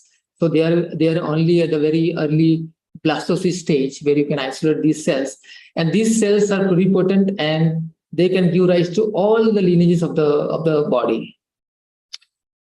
And so how this development takes place. So you can see here, this is the embryo. It further goes to molar stage, blastocyst stage, and then give rise to all the different organs. So you can see at the blastocyst stage, which I mentioned, is blue color cells. They are pluripotent stem cells, so they can give rise to all the cells of the body. So the difference is between the adult stem cells is they are multipotent, so they can only give rise to their respective lineage of that particular tissue, and the embryonic stem cells are pluripotent, so they can give rise to all the cells of the body. And these are the different, once the embryo develop further, give rise to different germ layers. And then it can give rise to ectoderm. So these are the lineage of the ectoderm, mesoderm, and the endoderm. Further, what are the different kinds of stem cells? I thought to keep this slide so people have some confusion about totipotency, pluripotency, and multipotency. So pluripotency, which I just now mentioned, that the cells which are embryonic stem cells are pluripotent. The multipotent are the adult stem cell. They are called also adult stem cell. They are called tissue-specific stem cell. They are called somatic stem cell. They are the same. There's no difference. And totipotent cells are the ones which are isolated at the molar stage, very early time point. So they can give rise to entire organism. However, pluripotent stem cells cannot give rise to an organism. However, but rather it can give rise to all the cell types. Now, what is tissue stem cells? Okay, so tissue stem cells, as I just mentioned, they give rise to two daughter cells. So one daughter cell will retain the stemness characteristics, and the other will become progenitor cells, and that will further give rise to all the differentiated cells of that particular tissue. And every tissue will have their own stem cells. Whether it's skin, whether it's a liver, everyone will have their own stem cell, and they will reside throughout the life of an organism. And the function, just to again recap, the function is to maintain the tissue homeostasis, the normal wear and tear in a very layman language, and then to repair the injured tissue. Now, there are different stem cells of different tissues, and these are just the markers, means these are the proteins which are expressing on the stem cells. So they have been identified with a lot of work. It is just like I'm showing you the slide, but these have been identified with a lot of hard work and further characterizing whether they are stem cells or not. And so, as I said, that every tissue has their own stem cells. So, like they reside in a microenvironment. Okay, so this is also called a niche where the stem cell resides. So you can see the intestine will have a specific location in the intestine where it's a crypt where the stem cell resides. Similarly for other tissue as well. So here, what the take home from the slide is, rather than going into the nitty-gritty of it, the take home is that every tissue will have its own stem cell and the niche where they are located. And once they come out of the niche, they will lose their stemness characteristics. Okay, and there is a so I'm just coming to this. So there's a tumor microenvironment. They're not the tumor. The normal stem cell microenvironment is there, which is maintaining the stemness of these cells. So when they come out of the niche, they differentiate and then give rise to a different lineage. Okay, so there are different factors secretory factors are there, different metabolic factors are there, hypoxia and metabolism is there. There are different signaling factors are there. There are so many factors are there which are actually involved in the formation of the niche and the microenvironment of the stem cells where they reside. Now, also this slide is put because our lab is also working on signaling. So the signaling, like Wind pathway, sonic hedgehog and notch, and also several others, they are not only involved in the regulation of the normal stem cells, but they are also involved in the regulation of the cancer stem cells, by which they maintain in the tumor and they give rise to recurrence. So so I will come to you why they are called also cancer stem cell in a moment. So why are they important? So they're important because they have scope in the regenerative medicine. Like if you can see here the burn patient, and you can see the corneal eye burn patient. So this is you can see here that the skin is like kind of, you can see the burn skin, and after the transplantation the skin is fine. And the same here, the alkali burn. Yes, it's fine. So these cells are very important. So just to show that we also in our lab we also work on normal stem cells. So I'll just show you one slide where we have worked on the phospholipase, a gene which is involved in lipid biogenesis, and that actually is deregulated in cancer. And what we found is that when you overexpress this gene in the mice model, you can see the stem cell loss is there, and there is a alopecia is there, and this is happening because due to aberrant differentiation of matrix and these hair shaft cells.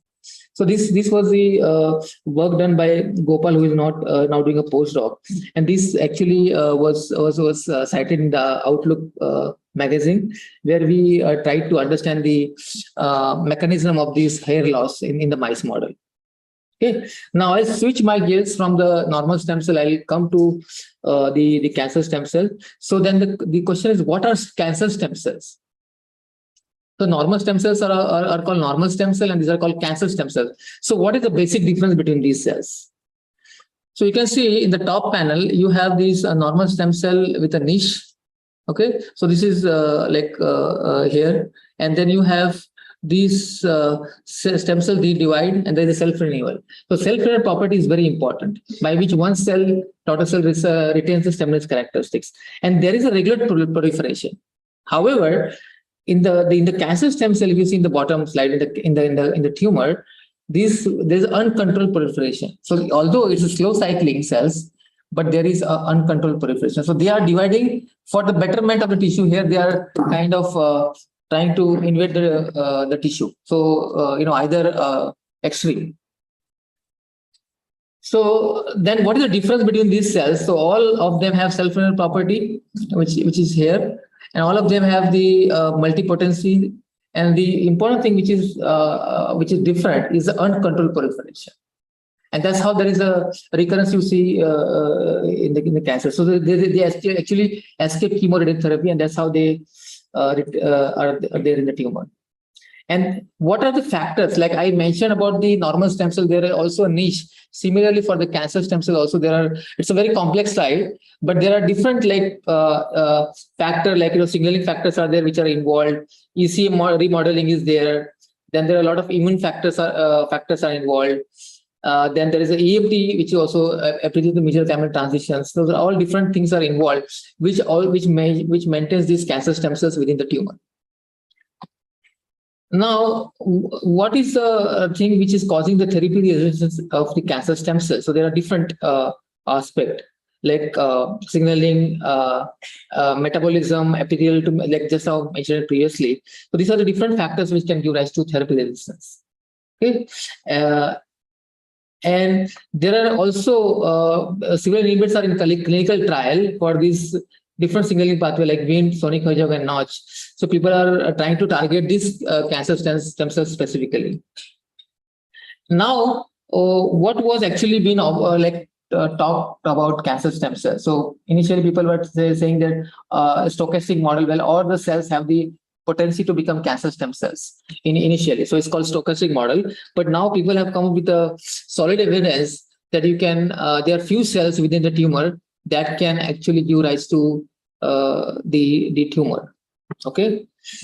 And there was a debate whether the cancer stem cell are originating from normal stem cells or there is a de-differentiation of the differentiated cell, and they actually acquire the property to self-renew. So there's a lot of research is happening in this area, and there are like these are the different time points where the cancer stem cells were isolated. And the first only I will just talk only on the first time point, which is on the acute myeloid leukemia.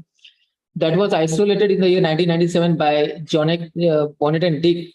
So there you can see that 5,000 cells can give rise to the tumors. So what is the difference between the cancer cells and the cancer stem cells now? So cancer cells also can give rise to tumor, and the cancer stem cells also can give rise to tumor. So the major difference is that they are highly tumorigenic. So as few limited number of cells can give rise to tumor, as compared to the cancer cells where you have to transplant large, like many several folds of cancer cells to give rise to tumor. So that's a major difference between the cancer stem cells. And the important thing that why this was coined as cancer stem cell in 1997, because you can do a serial transplantation. You take from transplant into one mice, an immunocompromised mice, and then again you transplant into second one, and then in the third one, then you will see the serial transplantation, which you will get to see in the next slides. Where is there? So these are different cancer stem cell markers which are there, which have been discovered for different cancers. So I'm not going to go into that. But how do you characterize these cancer stem cells? So you have a tumor. How will you actually isolate these cancer stem cells? And then you say that, okay, these are the cancer stem cells that you have isolated. So there are different assays like cell surface marker expression, then tumor formation, which just now you must have seen about the orosphere formation and all that, the same thing. Then ALDH is the aldehyde dehydrogenase assay, then the in vivo tumor assay, and the site population assay. So these are the different assays by which you can determine whether the cancer stem cells which you have isolated are indeed cancer stem cells. And these are the just a cartoon where the assay showed like this is a sphere formation assay, and you can see the when you do serial passages, which I was just mentioned to you earlier, that the serial passages, if you can see here, they can you can see this, they can form the spheres multiple times, and that's basically having the self-renewal property. But you can see the progenitor cells, they are not able to form the further when you serially passage them. So that's a major difference between the cancer cells and the cancer stem cells and on the progenitor cells. And if you see, this is the in vitro assay, and this is the in vivo, where you are injecting into the immunocompromised mice and then trying to see whether you are getting a serial transplantation or not. Right, that will determine the. So this is a very gold standard assay to determine if your isolate population of the cancer stem cells or not. And there is a lineage testing experiment which we can apply only in the mice model when we come to that. But I will come to it in a moment. So before that, this was just to show you how we do in the lab, and these are the sphere formation assay, cancer stem cells on top, and the bottom is this one. You can see the spheres are formed. And this is the serial transplantation assay, which I was mentioning that, first transplant, second transplant, third transplant, you can see when you transplant this cancer stem cell, you can see the formation of tumor. But if you transplant the progenitor cells, they will not give rise to tumor. So that's the way you can discriminate between the cancer stem cell and the cancer cells. And so there was many years ago, like, people were thinking that the cancer stem cell really exists. So people are calling them tumor initiating cells, some are calling tumor propagating cells and all that. But so whether it's a reality or it's really hype. So a lot of people were actually talking about cancer stem cell, but more and more evidence has come, and recent evidence in 2012 about the lineage testing experiment by these three different groups showed in the mice model that when you mark a single cell, okay, with a fluorescent marker within the tumor, and if you see the clonal population, then that means there is a existence of cancer stem cells, and that's how these three groups have demonstrated it, and that's how it's a solid evidence to believe that there is the existence of cancer stem cells. And this is just like to show you. You can see the cells are marked single cell here, all of them, and you can see now there are more cells giving rise to this clone. But at the end, after 400 days, only few cells are giving rise to a clone, suggesting that these stem cells are few subset of population within the tumor that can give rise to tumor. So this is a very solid evidence that there is a existence of cancer stem cells. And how can we target now these cancer stem cells? Because these cancer stem cells, I just explained earlier, that it escaped the chemotherapy. So how can we target these cancer stem cells? So, and what are the problems and challenges in treatment of cancer? So this is, I'm talking about oral squamous cell carcinoma. There's a high risk of local regional relapse, poor prognosis, nodal metastasis, and development of resistance towards chemotherapy. And so this is these are the problems and challenges in the treatment of these of cancer. Now, people are trying to target a different thing for the cancer therapy, targeting these cancer stem cells. So they are thinking of these vascular endothelial cells or cancer-associated fibroblasts, tumor-associated macrophages. So there are a lot of signaling molecules. So there are a lot of research is going on to target these cancer stem cells so that there won't be a recurrence. So when the patient comes, it undergoes surgery or chemotherapy, and then afterwards there is a recurrence of tumor. It is because there is a presence of subset of population which actually give rise to this the recurrence. And so these are different strategies people are using, as I just talked about, that different transporters or different tumor microenvironment, then ABC transporters, and there are also nanoparticle-based therapies. Also, people are trying to target these specifically these cancer stem cells. So, what we do in our lab, how cell signaling regulate and maintain these cancer stem cells, and that leads to recurrence of tumors in the patient sample. So in our lab, we have different projects. So I am just going to go only on one, maybe two. So this is on the SFRP1 and the oral cancer. And the reason, so I will not show you a lot of the, I will show you the glimpse of the data, just to make you understand how we are actually taking forward and trying to explore the mechanism which is actually involved in the resistance or the therapy resistance of the cancer stem cells. So we are using mice model, and also we are working on the human cancer, samples, which we get it from the operation theater. So in our lab, we focus on the Wnt signaling. So Wnt signaling is a very important pathway in the development as well as in the cancer cells.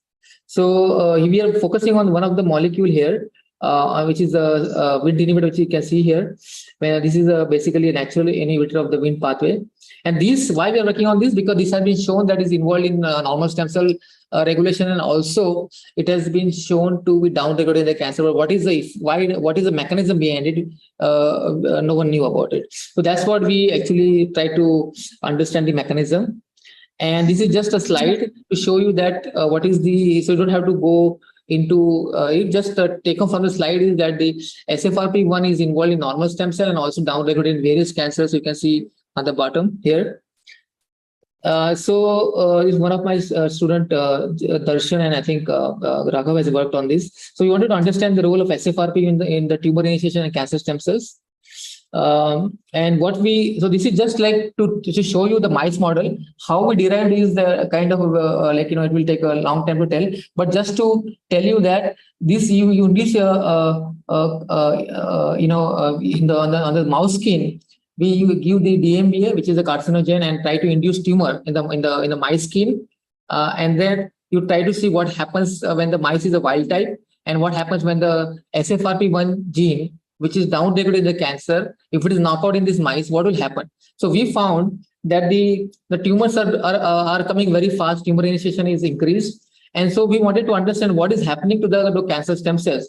So in the next slide, you can see we isolated the cancer stem cells, and we found that the cancer stem cells are highly tumorigenic. So when this SFRP1 is not there, the cancer stem cells are highly tumorigenic. So then we thought that we are seeing this in the mice skin squamous cell carcinoma. Now, what happens when you go to the human skin squamous cell carcinoma? And then we found the same thing. So this is isolation of the stem cells, and then just want to summarize this here. So we found a mechanism in the mice skin squamous cell carcinoma on the left side, where the JNK pathway is upregulated. Same thing in the human skin squamous cell carcinoma, where these pathways are upregulated. And you can see in the right side here, we have isolated the cancer stem cells from the skin squamous cell carcinoma, and you can see the JNK pathways upregulated as compared to the cancer cells.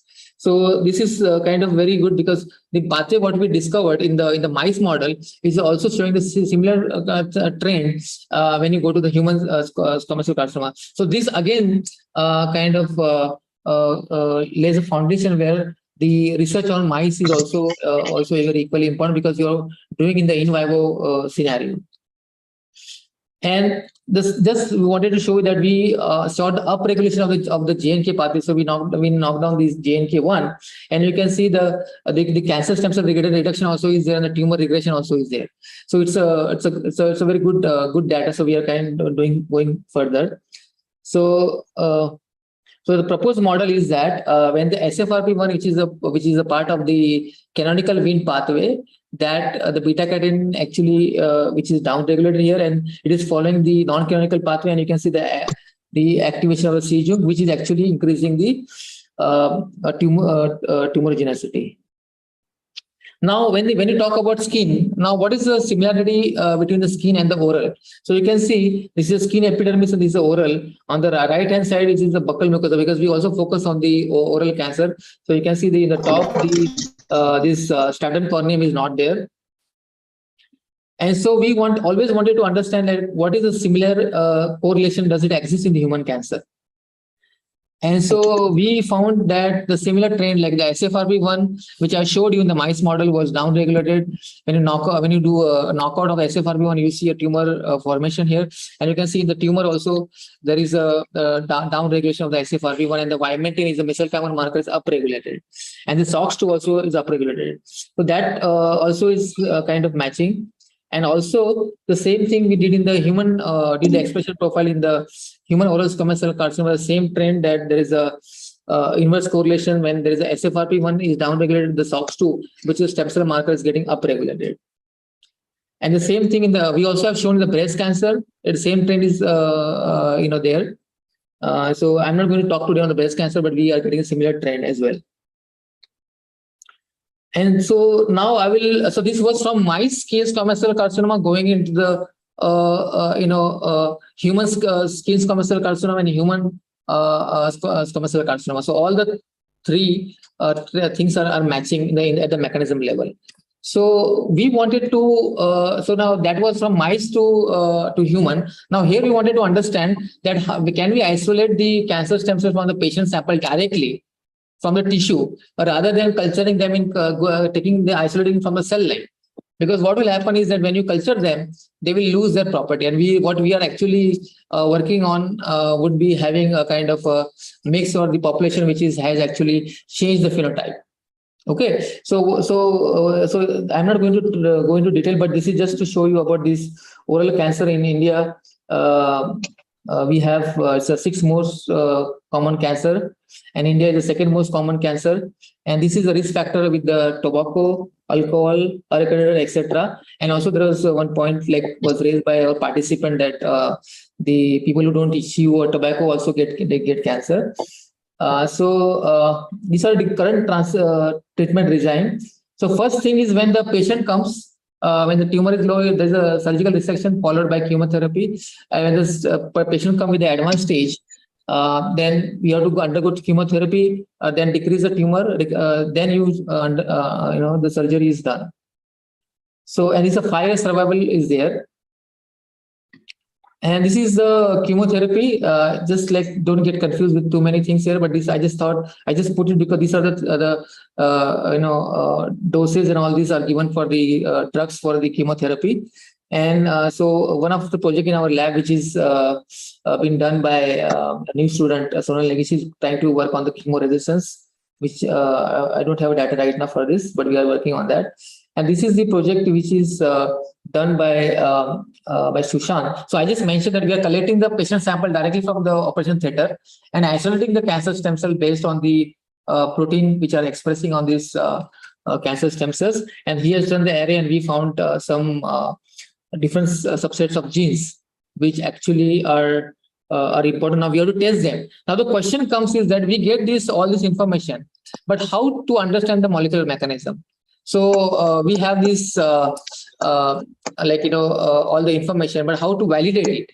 So either you can validate in the tissue sample, by doing the immunohistochemistry or real-time PCR. But if you want to understand the detailed mechanism, you require to have a cell line.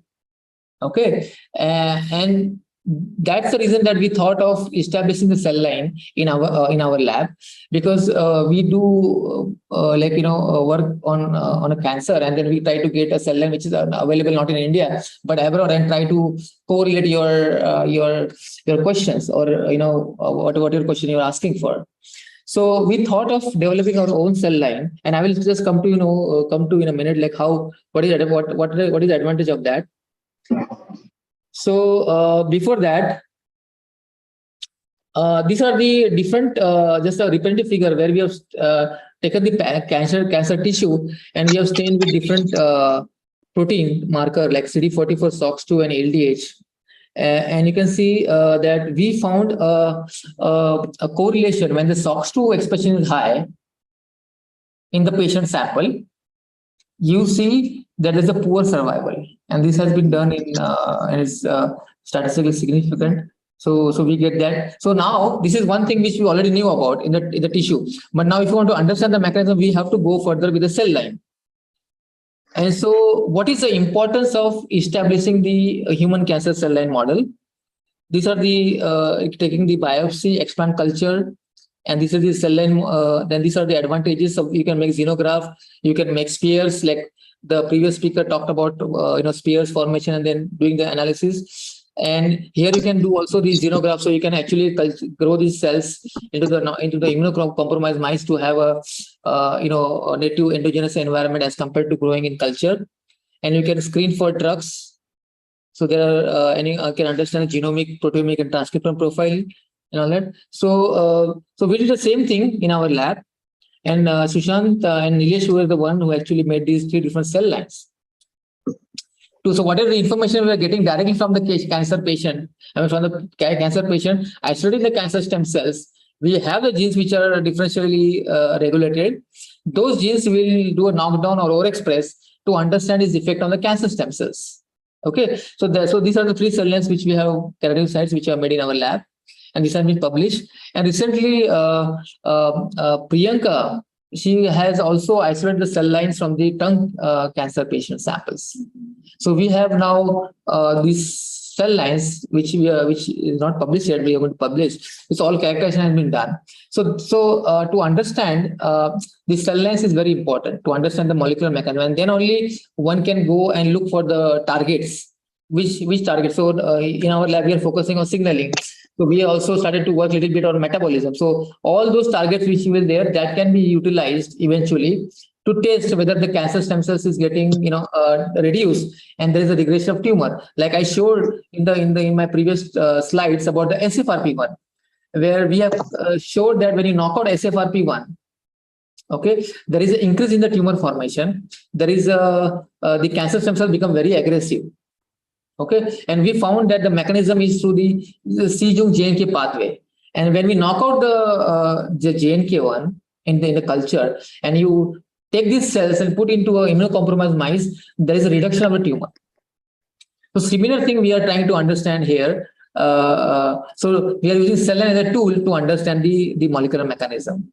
So however, a lot of work requires to be done because the stem cells were isolated in 1997. So it's almost like 25 years ago. Okay, so there are a lot of clinical trials are happening in regard to the inhibitors to target specifically these cancer stem cells. Okay, and so the summary is that the cancer stem cells are slow cycling cells that escape chemotherapy, and identification of molecular markers to isolate pure cancer stem cell population from patient samples, and investigating the molecular mechanism that regulate these cancer stem cells. And then you will target these cells with a tumor to prevent recurrence, because these are the cells which actually they remain dormant, and then they escape chemotherapy, and then there is a recurrence of a tumor. So that's one of the major thrusts of our lab is to understand these cancer stem cells, their mechanism, and how do they propagate in the tumor environment, and how can we target these cancer stem cells so it can benefit eventually the patients. And this acknowledgement of all my collaborators, all my PhD students, and also, of course, we always rely on the funding, ICM, DPT, DST, and of course, ECTRAC. for providing the funds. And this is a take home which I want you to take this. The cancer stem cells are like a dandelions in the backyard. You can cut the leaves of all you want, but unless you kill the root, it will keep growing back. So that's what is happening in the cancer. And so thank you all for your attention. Thank you.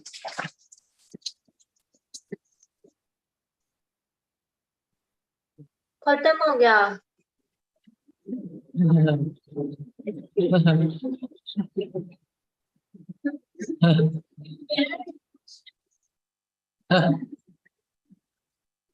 Any questions?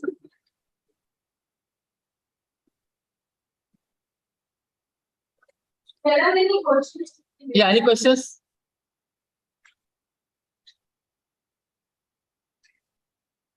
Yeah, let's go to question.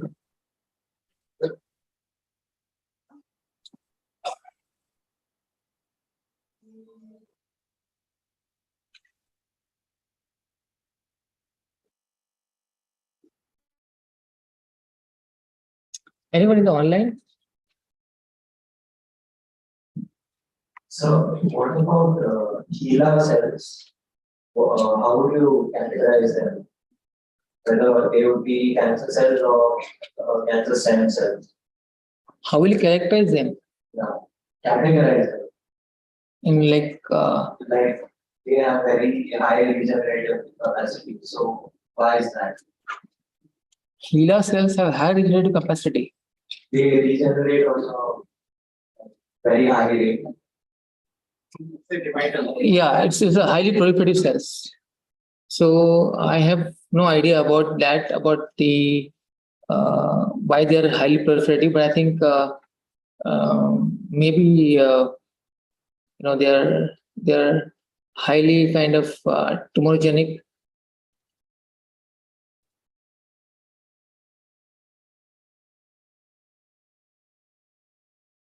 Maybe they might be having the cancer stem cells. I don't know.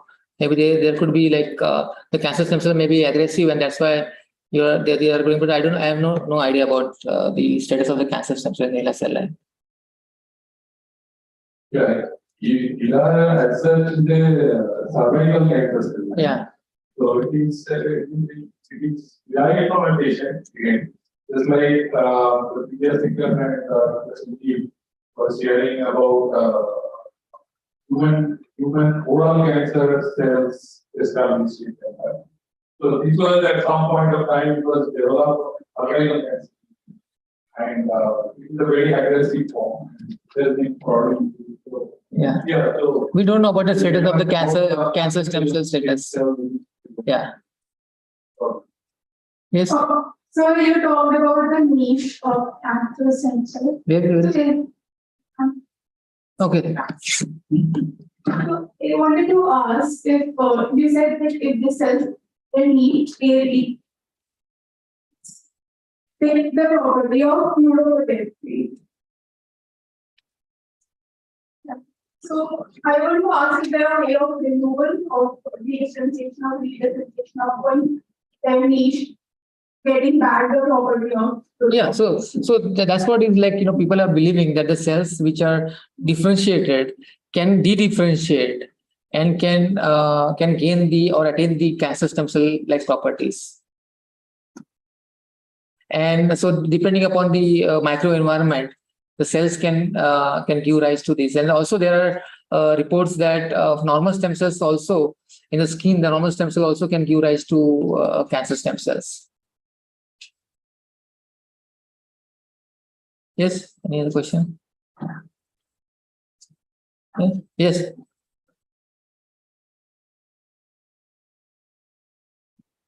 So that's been somewhat related to an earlier remark made by Dr. Gupta and Dr. Ravish. He said that he was saying that only 5% are identified genetic causes and most of them are genetic.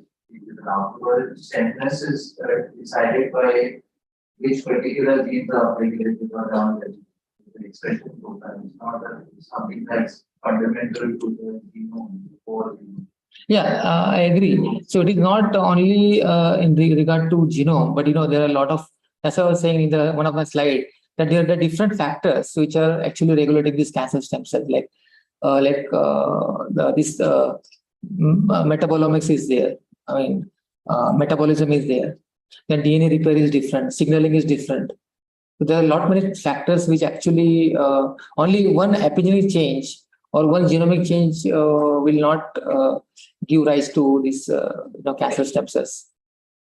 But keeping that in mind, I mean, you also said that both possibilities are still being considered. That existing donor stem cells could become tumorigenic, or some of the differentiated cells which have already shown properties of cancer are getting differentiated and maintaining the pool of cancer stem cells by becoming CSC.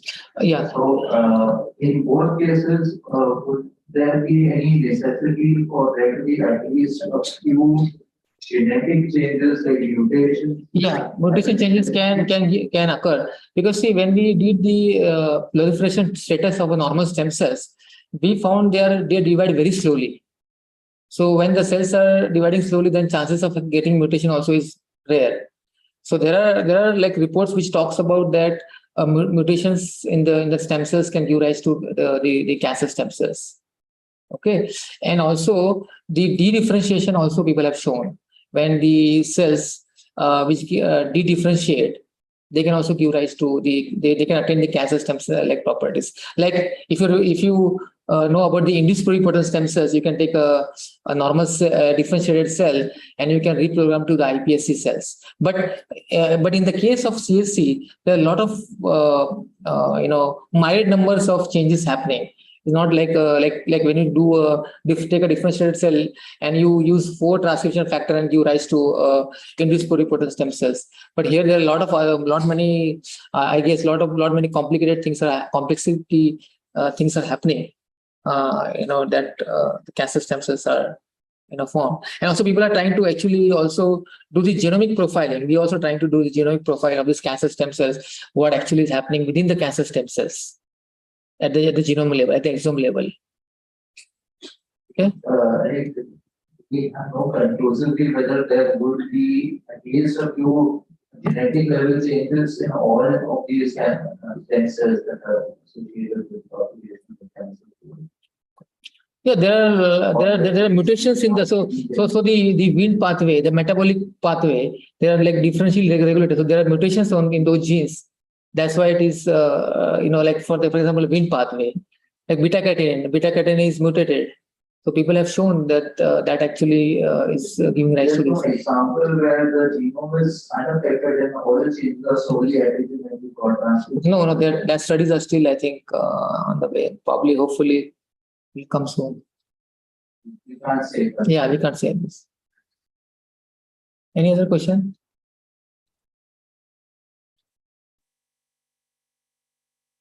Okay, any question on online?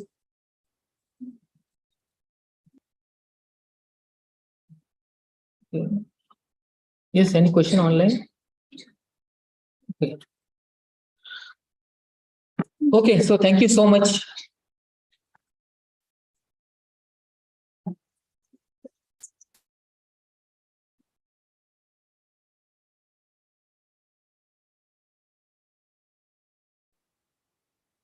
Thank you, sir, for the very informative talk. Now, I would like to request Dr. Abhijit Dey to give the vote of thanks.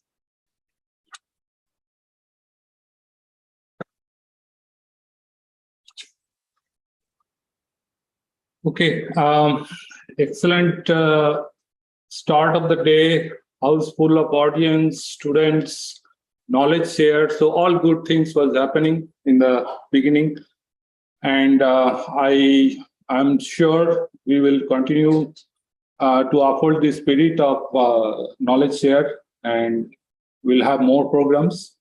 So first and foremost, I would like to thank today's speakers who took their valuable time and come and share how to do means the knowledge that is generated from their labs, the different ways of experimentation to generate those knowledges. And so we have 4 very renowned cancer researchers were speaker this year. So I thank Professor Gauri Shankar Saha, Dr. Sandeep Singh, Dr. Sanjay Gupta, and Dr. Sanjeev Wagmare for their valuable talk and sharing their knowledge. This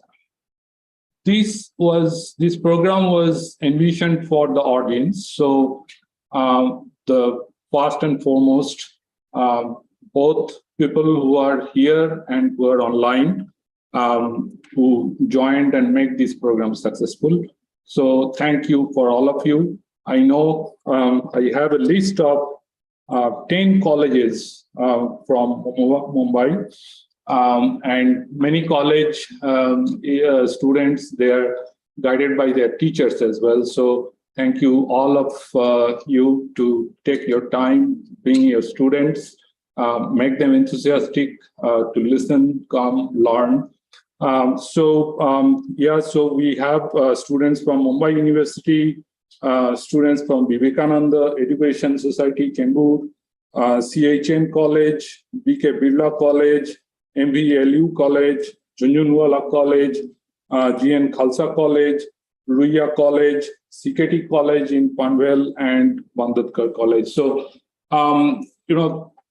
these are just a few, and I'm sure on the online, we had a full house online all through, plus the YouTube channel. So we will have a count later how the attendance was there. But looks like it was a good initiative beyond COVID time, which is where the gap was. Now we'll continue to do this.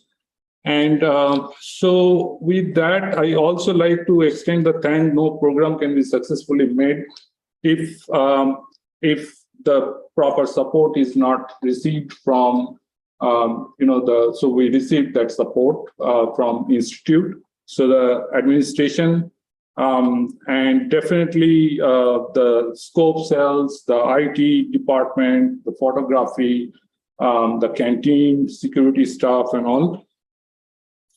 I also like to thank the students, Shivali Mishra, Shulagna, Ayash, who helped in coordinating this program, managing the hall a little bit, and introducing the speakers. So thank you, all of you. And I think I must also extend a thank to IACR, who is always behind this. I am also a member of IACR for a long time. And IACR has always taken this initiative. Earlier, we have reached out to different colleges. Hopefully, in future, we will also reach out to different colleges for this kind of outreach programs, sharing knowledge, letting you know what is going on in the latest research in the field in different dimensions. So today, through this program, you get to know a couple of very valuable, important aspects. And in future days, I'm sure there will be different other perspectives that we'll also like to share. So with that, I thank you all and for your time, very attentive audience, and we'll say bye-bye for now, and we'll meet at some point.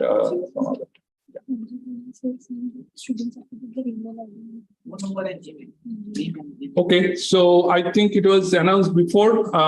So for students participant from colleges, certificates are valuable addition for your CV. So from that perspective, if you like to get the certificate of participation, you make sure that you leave the email where you can get it online. Okay, and then you can. All right, thank you. Thank you, Dr. Singh. Thank you for your time. Thank you. It was fantastic meeting. It's Bye. Bye-bye.